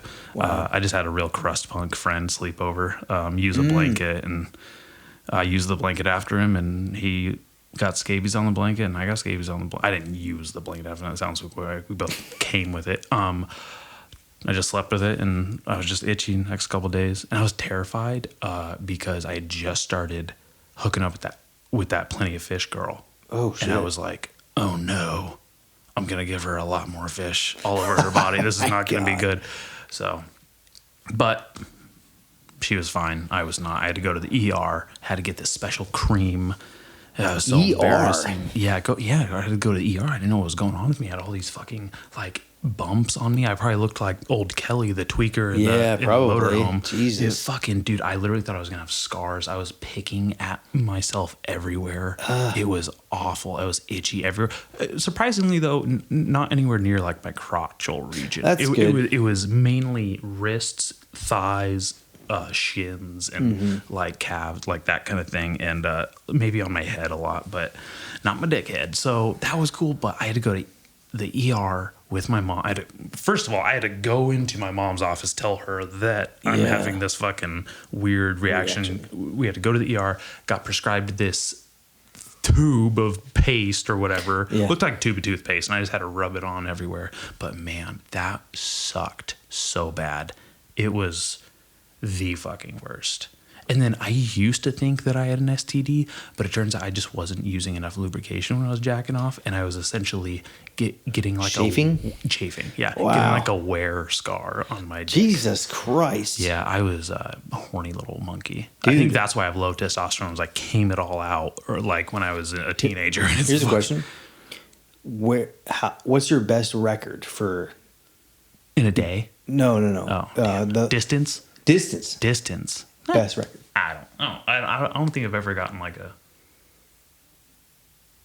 good that. I don't know. Probably from like me to you. Oh yeah. Maybe. Yeah. I gotta say, it's when I was laying down. Yeah, Shoulder. it's always better when you're laying down because it has like it's almost like it's a tube, like a mortar tube where your dick's like a mortar tube because it's curving up anyways to get into that old G spot and hitting their bean. But that's not anatomically correct. But yeah. Yeah. I hit my shoulder one time. You hit your shoulder one time? Oh, dude, I've and it was hit my porn. own face before. Before it was awful. porn. No. This was imagination time. Like, yeah. Isn't that crazy I was how like much 11. porn has just like fucking wrecked society? Yeah. Dude. Relationships, people. Oh, especially. It is so ugly. I used to I just wasn't getting enough in my relationship at the time, and it would just be fucking jacking off. Not even jacking off, just like I just always just looking at, and it just. You're just watching porn? Not even watching it, but just like following porn stars. And it was just like, why do I think I need this? I'm following them like they're my favorite skateboarders, or like, I'm like, and it just was just ugly. And it just grossed me out. And I used to really sexualize a lot. And I didn't know why I was doing this, but I would constantly be overtly sexual. I would turn everything into something sexual. It would just be spilling. That's what women don't want. It's what women don't want. Yeah. And especially they don't want you to do it to their friends in front of her and their boyfriend either. It's definitely not. I had this awkward situation where it happened once and the boyfriend got mad and they all spoke like I wasn't there. And he was like, he always fucking does this. And it was really uncomfortable, and I was like, oh, shit, this is a problem. Mm-hmm. So I've really backed off by a lot since then. Yeah, man. Just because, like, it... That's like the person that drinks too much at a party and gets fucking wrecked. Right. And it's like, why are you doing this? Like, you can't just enjoy it, like, in a fun way like the rest of us can, And I don't know, I think I was just so desperate for that, like... connection with someone, and I wasn't getting it in my relationship, so it was just like coming out at the seams, no pun intended. It just fucking it sucked, man. You gotta have that equal sexual drive. I've had that too, where I've met women that don't have that same sexual drive as me, and it sucks because you shouldn't have to treat a woman like she's a porn star where you just need to fuck her mouth anytime you need to. Yeah, that's not healthy either. Or like in porn, you see guys like slapping chicks or spitting in their mouth or something, and like. So we know what kind he watches. Got it. All right. I'm not really. But yeah, you see that. I've seen it. We've all fucking. But I don't do that. You know what I mean? It's like aggressive. There's a lot of things people have probably extracted from porn and put into their sexual lives. But like you've seen the Shane Gillis stand up where he's like, you try to act like you're a porn star and you fuck a girl. You're not. Don't do it. Like same thing. It's funny you said that because you made a comparison to something earlier. I was going to mention his stand up. He had a perfect joke about something you said. I can't remember what it was, but regardless, he's blowing up and I love it. I Good know, guy. me too. Great guy. Did you see the recent one where they worked out with The Rock, all of them? Yeah, I'm still listening to the Rock podcast. It's really good. No, it's not. It's not? Have you listened to it? I thought it was going to be more exciting. It wasn't exactly. as good as it. The Rock, first of all, I didn't know his voice sounded like that. I feel like the Rock I see in the movies sounds differently than the Dwayne Johnson that's on the podcast. I don't watch a lot of Rock movies, so. Well, I don't watch a lot, but I've seen a lot. He's the world's biggest movie star, so he's been in a lot of movies. I've been watching him in movies since as long as I can remember, and his voice sounded kind of funny, and the way he speaks seems very performative, and it seems very canned, and it doesn't seem like an authentic off-the-cuff kind of interaction. And when I'm listening to a podcast, and I hope people that listen to my podcast too enjoy that we can be very natural. Authentic. Yeah, natural. It's very like flowing and genuine, and it's not coming from a stilted place or like a fabricated place. Well, even it seemed very contrived. So, okay, here's a good thing that I could bring up about the Joe Rogan podcast. And one of the episodes that I thought was very tactical was the one where Ukraine and Russia kind of just started this shit, and they were talking about nukes, and he brought in that like independent Hawaiian lady that like she was running for president. Tulsi Gabbard. Yes. She came in with Jocko, I believe. No, it was it was after. Before that. It was after. Or she came in and they were talking all about nuclear war. Wow. nuclear war this, nuclear war that. We're about getting World War III. You never know. I'm like, this is a fucking scare tactic fucking podcast just to scare the fuck out of everybody when they have no idea what the fuck they're talking about. So that one pissed me off. Like, well, just like this one, some episodes just don't live up to the gripe of the others, Right. or the gusto of the others. I really like when they have a really well-spoken person on there. Dude, I really like when I have a well-spoken person on here. Let me tell you. Exactly. So sorry, guys, but yeah, my apologies. It's my podcast. I always sound like this. yeah. The one I really liked recently was I forget the author. He's the man that wrote a book about the Indians or the Native Americans. Elliot Ness. Is that his name? Yeah, it was fantastic. He's an older gentleman. Yes. It's got me so fascinated with the pioneer days. Right. And I've just listened to all of American Buffalo in Search of a Lost Icon. He's in a documentary about the American Buffalo as well. Send me that. It's on PBS, actually. You got to do the PBS subscription to watch it. I literally subscribed to PBS so I could watch a documentary about a buffalo. But if you want to listen to the American Buffalo book by Stephen Ranella, the meat eater hunter guy with the show on Netflix, it's amazing. I've been listening to it. I love his voice, the way he gets to narrate it, and it's his own book. It's great. If you listen to audiobooks, you want the author to read them themselves most of the time. Right. Yeah. But, dude, he was really well spoken. Elliot Ness. Was it Elliot Ness? Elliot Ness might have been the gangster. I might be conflating yeah, your name, that with... that name sounds very popular, and I would know that name. You can look it up. Is yeah, it look it Elliot up. King? Elliot. I know it's not Elliot Smith. His girlfriend stabbed him to death. He's a indie folk singer. Where is it? I'm going to go straight to Spotify here because I know I listened to it. Oh, sorry. My bad. Don't copyright infringe me. Black lips. Elliot West, not Elliot Ness. Elliot Ness. That was very close. Yeah, I knew, because I had done this before trying to talk about him. Yeah, he's a historian, author, professor, specializing in the history of the American West. So, the American West. Fuck yes. So good. Yeah. Please, I'm just rambling. They were just talking about how I haven't listened to it or read it, but he was saying, I didn't hold anything back. I basically told you exactly how it fucking was. Mm-hmm. And that's what I really like. Yeah. When people don't hold back. Mm-hmm. So. I mean, I think I grew up in a very abrasive household. Seems like it. What does that mean? Lay it on me. Don't hold anything back. Well, you're not gonna you hurt lived my a lot of feelings. different places. I don't know why, but we have lived very different lives, and I'm always curious about people and how they got here, where they've been, how they make a living.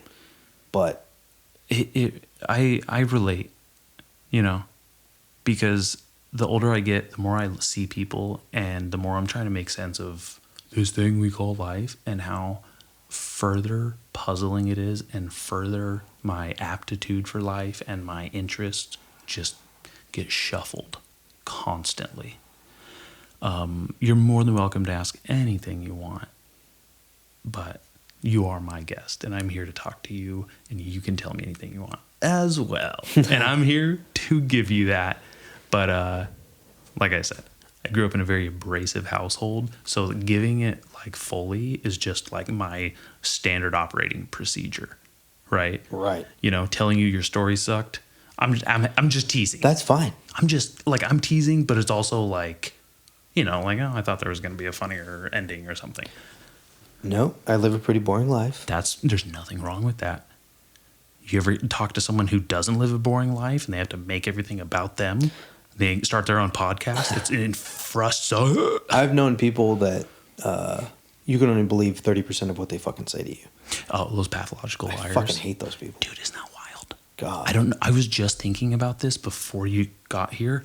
What is up with that?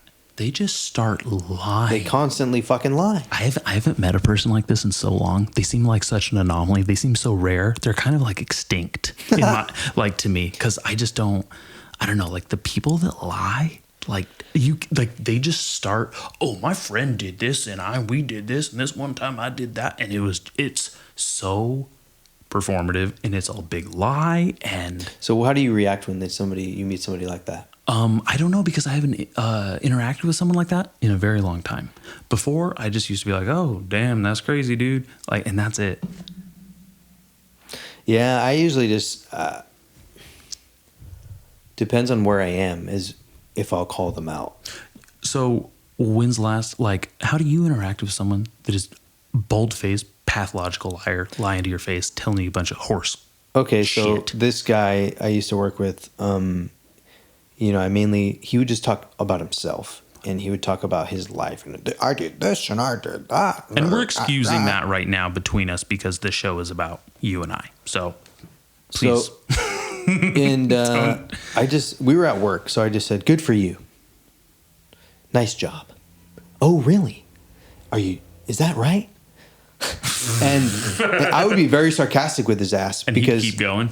Yeah. Oh, I love these people. But he was the biggest sore loser of all time. Yeah. So, sounds like he's a sore liver, too. Yeah, he is. He is. And I remember one time we were at a pool tournament in Santa Maria, and I wasn't playing that well that day, even though I don't play well very often. I was waiting for you to say something, but I can't. You're good. But anyways, we were playing pool at a tournament, and I was on his team. It was a doubles tournament. I think it was Scotch doubles. And I could go for a double Scotch right now. Yeah. But we don't drink on this podcast. Nope, not anymore. So I was playing like shit. Every time I'd miss a shot, he'd scoff. He'd scoff at you missing a shot. The nerve. And I'm just like, dude, shut the fuck up. Yeah, that's not helping. I'm like, and then so as I learned through the game how much of a sore loser he was, I just kept being shitty. Really? And we lost. Good for you. Yeah. I'm proud of you. And then when we got to work, because I worked with this motherfucker, Yeah. he didn't talk to me for months. Oh, that's all you had to do? Oh, what a relief. Oh, I love that. Yeah. He's the biggest douchebag I ever met, really. Like, he literally went to Eddie's Grill every day, and he made his own burrito. It was his name and then burrito. He's like, you want to try my burrito? I'm like, fuck no. Can you write his name down on it? Yeah. I want to know who this guy is, but I don't want to put him on blast. I don't think you know him. We already shit on that short, stocky HR guy you worked with. He's a great guy. I like that guy. So this guy, I think he's from Santa Maria, but just curious. Maybe there's other people that know him around town. But that whoever named their kid that too is fucking gay. He was kind of born to be a pathological piece of shit. No, it just looks like he has one of those life dealt you a shitty hand, and it just happens to be. It's possible. I mean, name. Well, you might know about this. He was a fatter kid, and then he got skinny, so he got this cocky attitude, ego. Yeah, that happened to me. See? It's absolutely But it's over the top, man. Like you got to know when to fucking stop. I was very angry. I had a lot of anger. So you never let your anger out? Do you let your anger out now with exercise? Usually, it used to. You know what? I got to be honest that I've been in such a good place in my personal life. That's awesome. This year that I just really haven't felt the need, and I haven't been so angry. I will say that I fucked some drywall up in my bedroom a couple of months ago, but I was hammered, and I was. Was that here? It was here, and Can I see the hole? Did you fill it? I spackled it. Yeah, it's okay. Yeah, I gotta refinish it and actually drywall. I'm an electrician. I don't do anything to drywall except make it worse for the drywallers. So I also don't smoke crack, so I can't actually do drywall well. So you punched holes in the drywall and you were hammered. Yeah. I was having an argument. Oh, you argue. I didn't know you argued. I don't even remember what it was about. Okay. And I wasn't on antibiotics. I was on. Antidepressants? No, I've never been on those, thankfully. But Me either. it was something that exacerbated my state of drunkenness. Oh, wow. And I can't remember what it was. It wasn't recreational or anything. Adderall. No, I take Strattera, though. What's that? It's a drug like Adderall, but a non-stimulant kind. That's for ADHD? Yeah, it's changed my life. Dude, yeah. I had a girlfriend that had ADHD at one point, and she got on Adderall, and Adderall helped her. Yeah. Yeah. But it's meth light. It's literally pharmaceutical methamphetamine. Yeah. It's, made in a lab like meth, just a little cleaner. I don't judge anyone who is on Adderall or does Adderall or takes it. I think it's fantastic. I feel very fortunate that I take something that is not a stimulant, so it doesn't have such drastic effects on me. I've had every single side effect, though, at one point or another. The biggest one is dry mouth. That comes and goes all the time. It's kind of funny. Shit. Yeah, I guess you could say I'm lucky as well to not have to be on any type of medication. I hate when I have to take an antibiotic or any type of fucking pill. I fucking hate it.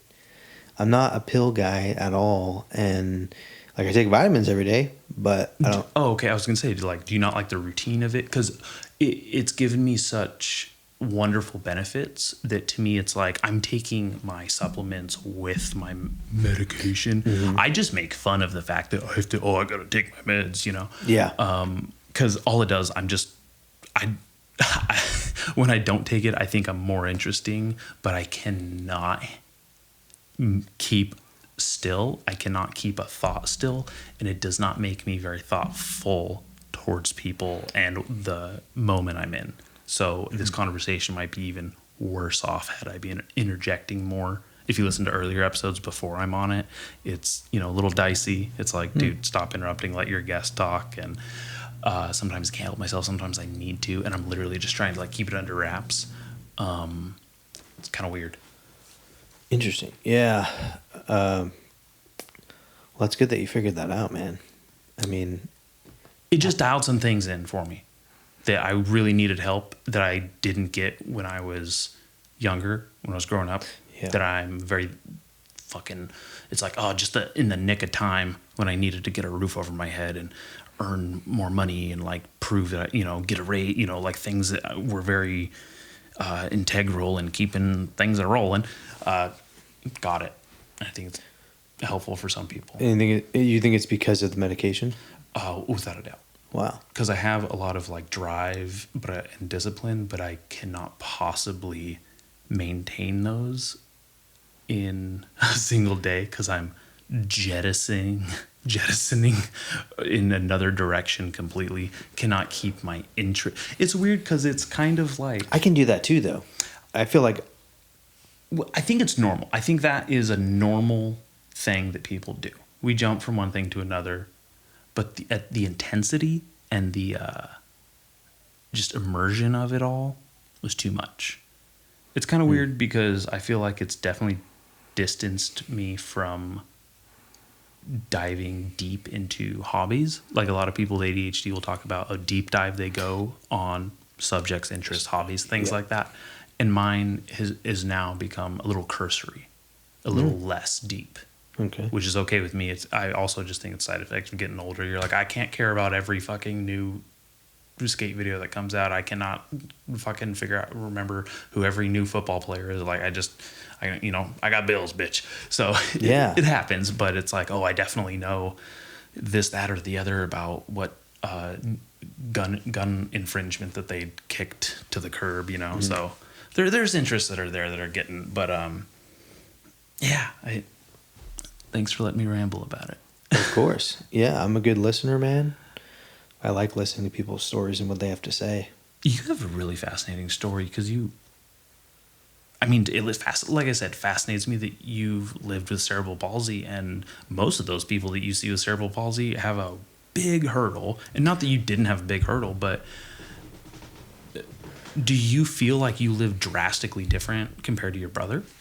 Because I wouldn't say drastic. It's a strong word. I would say. Define how we would live differently. Like physically, because physically, that's really the only thing that is different from me and you and him is my physical gait, I guess you could say. Yeah. So here's something that I've dealt with when it comes to the online dating and meeting new women that don't know me is my CP. Yeah. Right? I'm not going to post in my fucking profile, I've got cerebral palsy. yeah, because they're gonna You think know what I you're mean? one of those crooked people. In Exactly. A chair, and That they're can't like, even. I'm not gonna. Can't even that fucking jizz. So, Yeah. I don't do that, and I never even thought about that. dude, it's probably the biggest thing I think about when it comes to my life and women, because. So is it like an insecurity of yours when you talk or like have to interact with women? It really depends on the woman. It really depends on their personality and who they are. And me understanding who they are and what type of personality and they have. How do you broach this topic? Exactly. Tomorrow I have a date with a woman that I've never met. She lives in Rio Grande. She's a super nice person. That's a loves beautiful to place. read books. Loves to she works in property management. 3 green flags right there. Yeah, she's super I mean, nice. depends which property management group. I don't know. It's in the Rio Grande. But you got to talk to Faith about it after. okay. So she's super cool, super nice. We've talked on the phone once. I'm a big phone talker. Like I'd much rather call anyone than text them. Really? Yeah, I call people every day. That's cool. Because I really It's kind of passe at this point, I'd say. That's Yeah. probably pretty cool. I think chicks might dig that. Some do, some don't. Some don't want to talk at all on the phone, which I don't understand, but that's just me. I don't need to understand everything. We're never going to understand women. It's just the way it's going to be. That's right. So I haven't told this girl that I have cerebral palsy or CP yet because I haven't had the chance to talk to her on the phone enough. Oh, really? Right? She doesn't want to So talk. that's when you break it down to people. I tried last night. Like we were texting last night. And I'm like, hey, you want to do want a phone call? You want to talk on the phone? Oh, I'm exhausted. I'm going to have to. She's dedicated to the gym, bro. She gets up before work and goes to the gym. She goes to bed at 9 p.m. every night. So she's very dedicated, has this routine. It's cool. I love that. Yeah, these are, like I said, all green flags. Yeah. So, Watch, you get there, she has her cerebral palsy. You're like, that'd be you guys limp towards each other. So here's the thing. I'm not going to tell her. And I've done that a lot. With How women. does that go? I don't tell them. It depends on the person, man. Even my son's mom. Okay.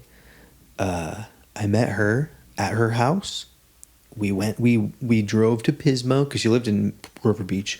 Drove to Pismo, and we walked down.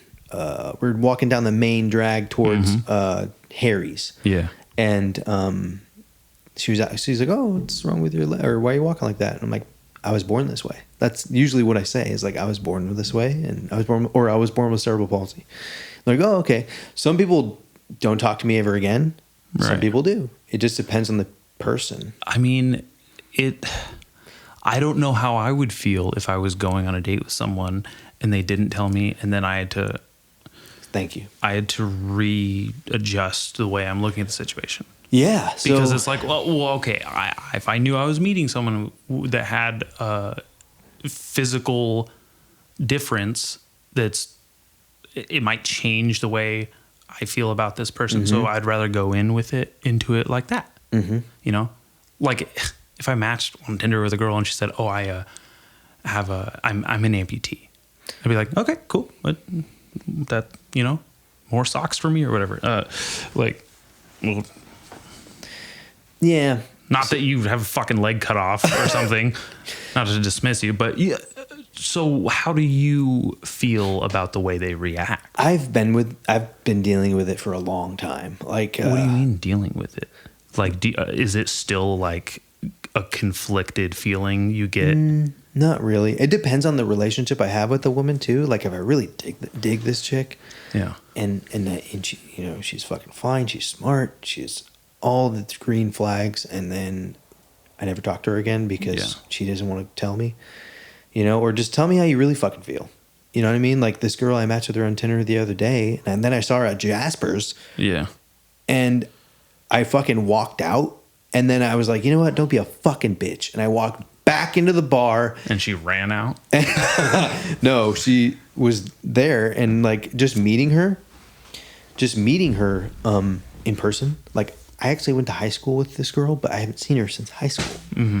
And just talking to her and meeting her, like I wasn't into it. You know what I mean? Yeah, like that happens. Sometimes you just don't vibe, don't click. So, sometimes, honestly, and, the way. Go ahead. And I have, you could say I have high standards. Okay, I don't know. I think a lot about my son too when it comes to women. Because that you should. Yeah, because you know that's a potential surrogate mom. Exactly. I'm not here to. We could talk about that surrogate, as in my other son or daughter, other kid. No, what I'm meaning is they might become somewhat of a parental figure in your son's life. You have to consider that because, as a good father, I would hope that you would take that into consideration, and this person has to be a role model. Yeah, I'm not here to fuck around anymore with women. Yeah, I think honestly a big reason why I'm a serial relationship guy is I decided a long time ago, like I'm not gonna have sex with someone I'm not okay with having a child with. Smart decision. Well, everyone's making the mistake around me, so I was like, I better just fuck women that I could have a kid with. Yeah. You know.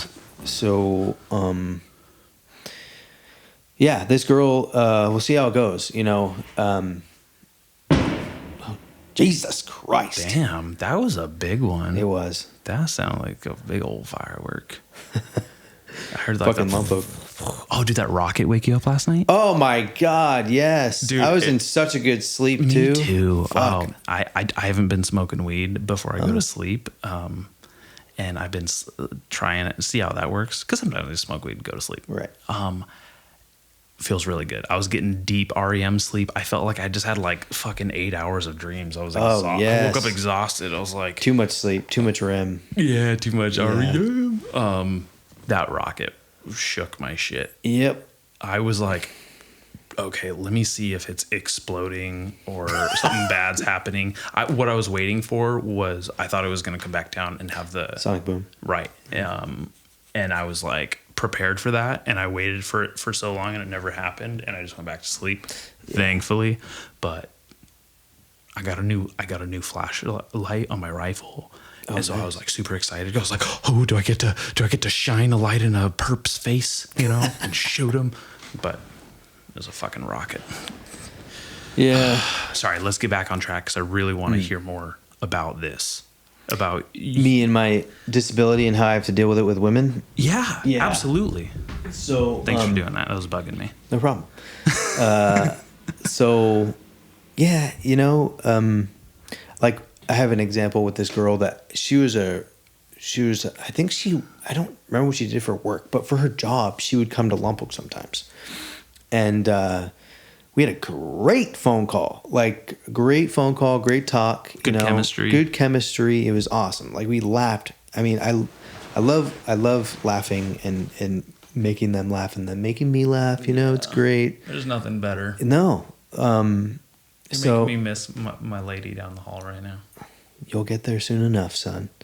So, anyways, sorry. This is about me. Don't forget. I know. It's just so nice. I don't think I've ever been this happy. So it's just. I know that's amazing. I hope to be as happy as you one day. Not a chance. Not probably not. Sorry. So yeah, this great conversation with this girl, and I felt like her personality would be accepting, and turns out it wasn't. I told her. She said, "Oh, okay." Never talked to her again. Phone call ended. You know, never talked to her again. It just happens. You know, it happens. It depends on the person. And, you know, a lot of my friends that I've had for years, they don't even see it anymore. Right? And eventually you'll probably be the same way. I mean, unless you are already. So I was going to say, I feel like I am that way already. It's only having sat down with you for our first attempt at the podcast and talking to you about it, where I've like brought any attention to it, like had any attention to it, brought in where it's like, brought's not a word. Like, oh, this is why this guy walks this way. You have an understanding. Yeah, I literally was just like, oh, dude, like fucking might be injured in some way for the rest of his life. I was just like, that's the way life is. I've seen, you know, there was someone I went to school with who had a walk like similar, where I don't know if it was cerebral palsy, but you could tell that he did not live an easy life. I don't know if it was because of it, but it might to me would be a great contrast to how I think you've had a good upbringing, because you had a great stepdad in your life. You were athletic, pursued sports, didn't let something like what would you say, birth defect? That seems no. Yeah, because that's what I mean is it doesn't slow you down or stop you. Like I could be a fucking scumbag and I could go get a handicap placard on my car or some shit, but I'm not gonna do that and be some unable. Yeah, because fool. it becomes like this might have happened with the girl with the good personality you were telling me about, where it becomes an identity and it becomes this persona of disability, right? Or handy capable. Yeah. And you can't see past that. And maybe it was just too soon for someone like her to see that and try and see past it. Maybe you guys would have been great. Yeah. I think the funniest interaction with a woman was she didn't think my dick worked one time. And I was like, how dumb are you? Like, she didn't think your dick worked. She didn't think my dick worked. She didn't think I could get a fucking boner. And I'm just like, what the fuck? Do you want to see? What happened? Why? Because of I'm so stupid. Because my giddy up, she thought my dick didn't work. And I'm like, what the fuck? Oh, that's universal. Yeah. It's something that, I don't know what I'd be like without my disability, honestly. Like, I almost like it because it makes me work harder than other people. And to me, that's what I see is you seem like such a hard working person that your average person isn't working the way you are. And maybe if you weren't born with that, you'd be, a little vanilla. Yeah. And I think that would... I mean, look at Bo. To be honest, look at Bo compared to me. What? I thought you were saying he was vanilla. Sometimes, but look at his. I mean, his drive took a lot longer to pursue in life with his education, I should say. But physically, he's never been a physical active person. He's been a lazy individual, skinny fat, you should say. I mean, he was a great drummer. Like, he's a great drummer. That was his physical. I think that was his physical, outlet was his drumming. But when it came to me, I was always in the weight room every day. I'd work out every fucking day, and schooling, I was not a fucking 4.0 student. I was an average student. I'm not the smart motherfucker. I had to always work really hard. I don't have a photogenic memory like some people that could just look at a book and fucking remember everything. So, Bo and I are very different when it comes to our minds too. I'm very mechanically inclined and I know, how to build stuff and whatever. He's not like that. He's very artsy and musically inclined. Granted, I did play music too. So we're very different.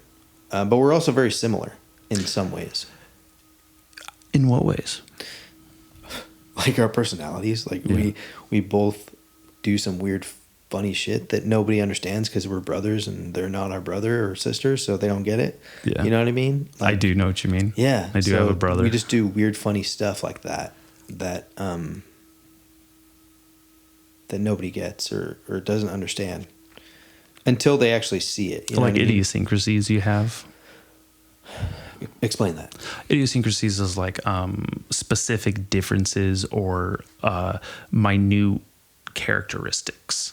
Idiosyncrasies like somebody like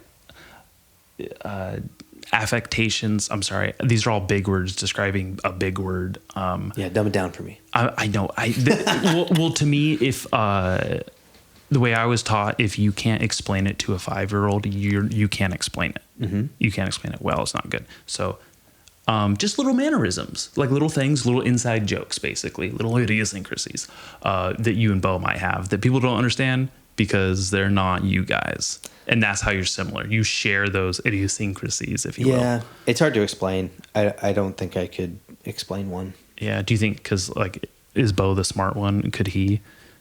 Yeah, he couldn't. No. I was teasing. He's actually made way smarter decisions in his life than he has than me. Way smarter. He's never gotten wrapped up with lots of women. He's never wasted his time with our dad that I have. Yeah, you mentioned that. Yeah, he's never... I'm going to have Bo on here one day, I hope. Should. Because I would love to hear his perspective and his side of growing up with your addict father and your good stepfather and, his non-existent relationship with him and how that's kind of maybe shaped him. Yeah. Yeah, like Bo's jumped in there every once in a while, but I've always been there to help with my dad, I should say. He's jumped in there with my dad, but I was always the leader in saying, let's go see if we can find him. Because when you go to Buellton, you don't know where he is. You got to find him. Fair enough. So you should. Bo was on the not Adam Lambert. He was on the, what's his name? The guy that did the podcast that found Kristen Smart. No, I don't think they found her. I think her remains are still up in the air. That discovered who Paul Flores, that discovered him. Sorry, I just love the way you described that. That was funny. Is that wrong? No, wrong? I mean, you're right. It's just funny. I had him on this podcast to promote the beginning of that podcast. Your credits were in the fucking thing. Yeah. How were you involved with that? The way I was involved outside of, I think I was just a supportive friend, and me and my ex would go over and talk about that case and get the insider information details, chit chat, have a little movie night. And we were just friends through that because he had me and her on his podcast at one point. So when I started a podcast, I got a lot of help from him. And when he was starting that and broke this move, because it was just a project he was doing. I don't think he had any idea it would turn into a conviction, right? And being homies with her family.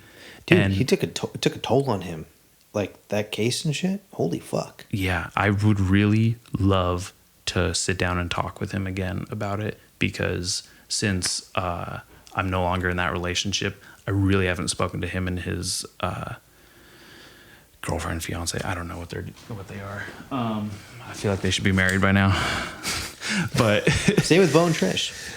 Yeah, are they together still? I had no idea. I believe they are. That's what people say, though. They have no idea because they don't post a lot of stuff together. But yeah, maybe they're happy. I feel like I find myself going, "Oh, dude, I'm so happy and caught up in my relationship that I'm forgetting to post about it." Exactly. But I feel like sometimes, and this isn't universal, but sometimes people just post about it to show that they're shield the negativity. If it's not so good, and it's performative, and it's I hate that shit.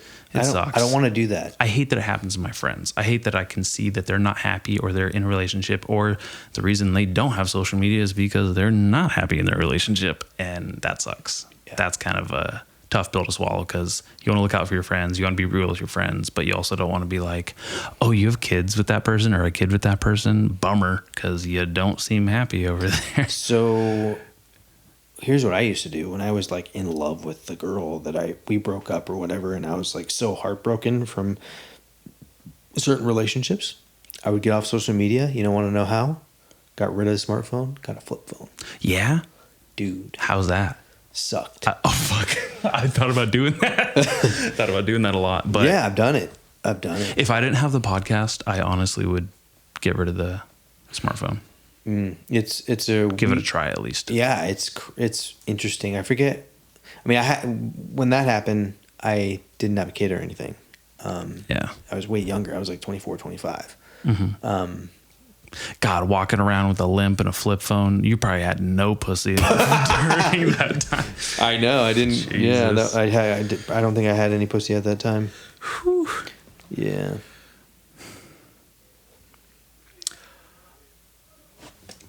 I wanted. We were talking about 31. The movie? Or The movie. age? Yeah. Well, the age, because you're going to turn 32. You're 31 now, which I don't know why you don't seem like you don't look older, but I felt like you're a couple of years older, like maybe like 33. I'd put you at like 33. 31 seems a little young for you even. You seem very mature. One of the first interactions I had with you is I think we were at Ernberg's, Munkers, or whomever's, and we were talking about horror movies. And you were like, oh, yeah, they have the sequel. They have this movie coming out. And I just saw a trailer for it. And we found the trailer, and we were all watching it. And it was you got tricked by a fake movie trailer. What? It was a horror movie. And you were like, oh, shit, I don't think this actually doesn't look real. And I was sitting there and I was like, this is definitely not real. Are you sure that was me? This sucks. 100% it was you. It was What? my first memory with you. I don't remember that at all. Yeah. Was I smoking weed back then? I don't remember that at all. No, I don't think we ever smoked together. Oh, I didn't start smoking until I was 23.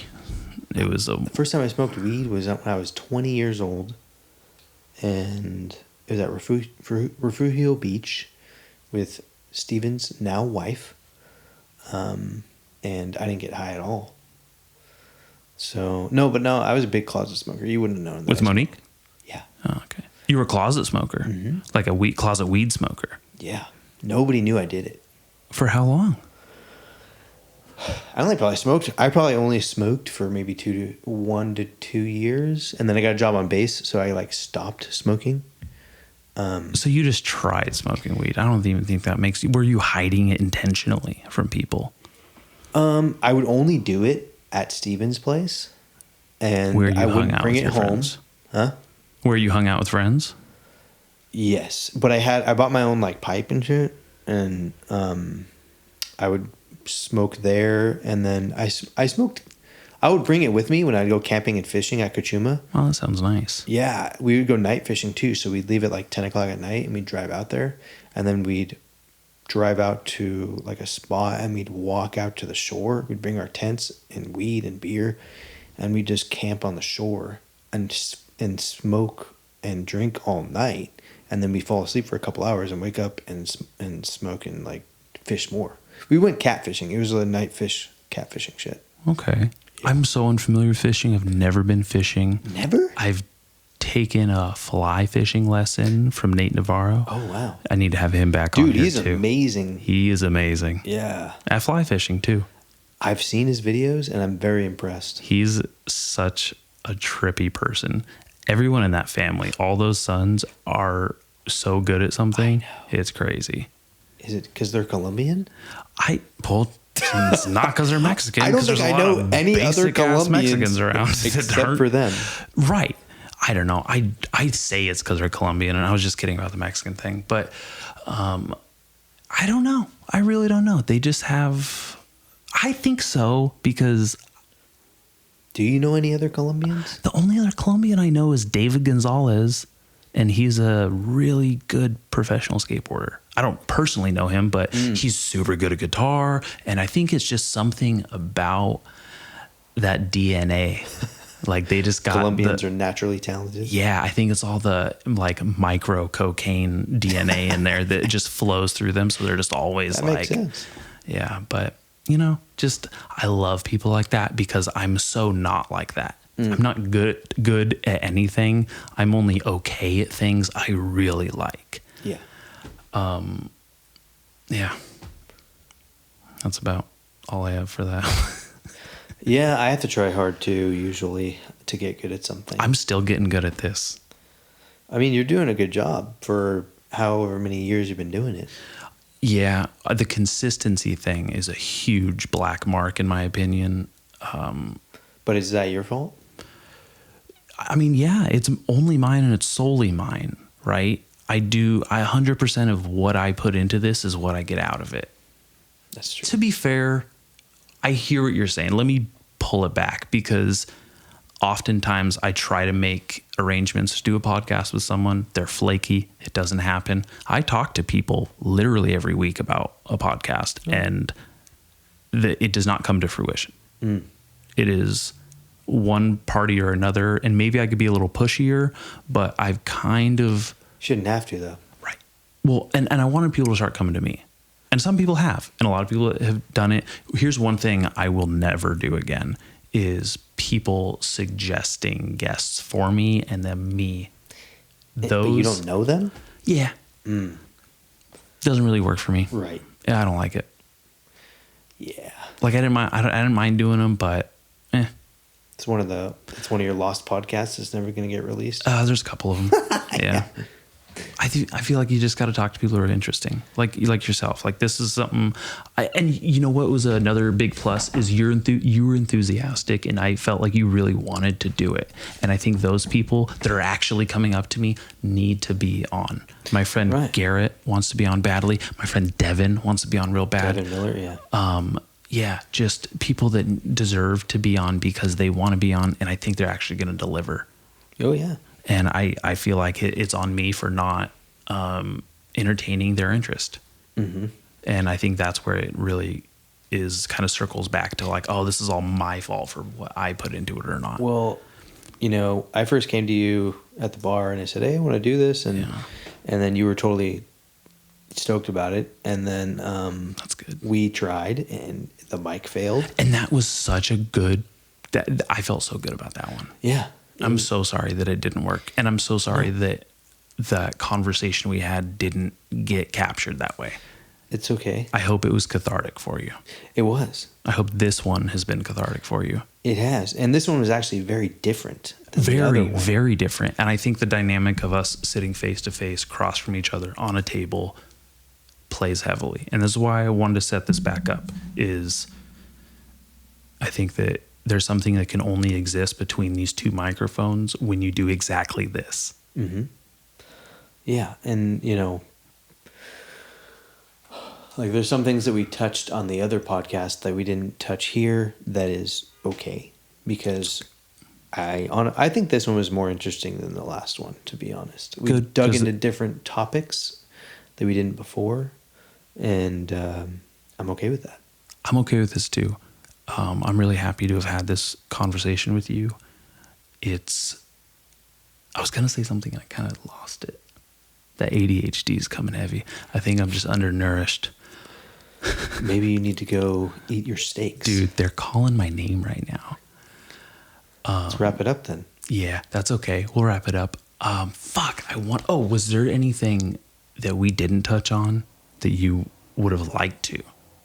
That maybe we had in the first episode, because it was a good episode and I really am here to give you. So is there anything time. you can remember that you want to talk about that we didn't talk about? Oh gosh, I don't know. I think it was just a whole lot of fun chit-chatting and catching up and finding out who's like how my brothers and like stuff like that's just funny. But I'm totally fine with less of my family's names and knowledge going out, because the more it's like I want to be like have a nice, successful, big, famous podcast, but I also want to be anonymous, kind of. So it's real kind of like the happiness I found has kind of made me pull back from the pursuit of the podcast as well. That's kind of interesting.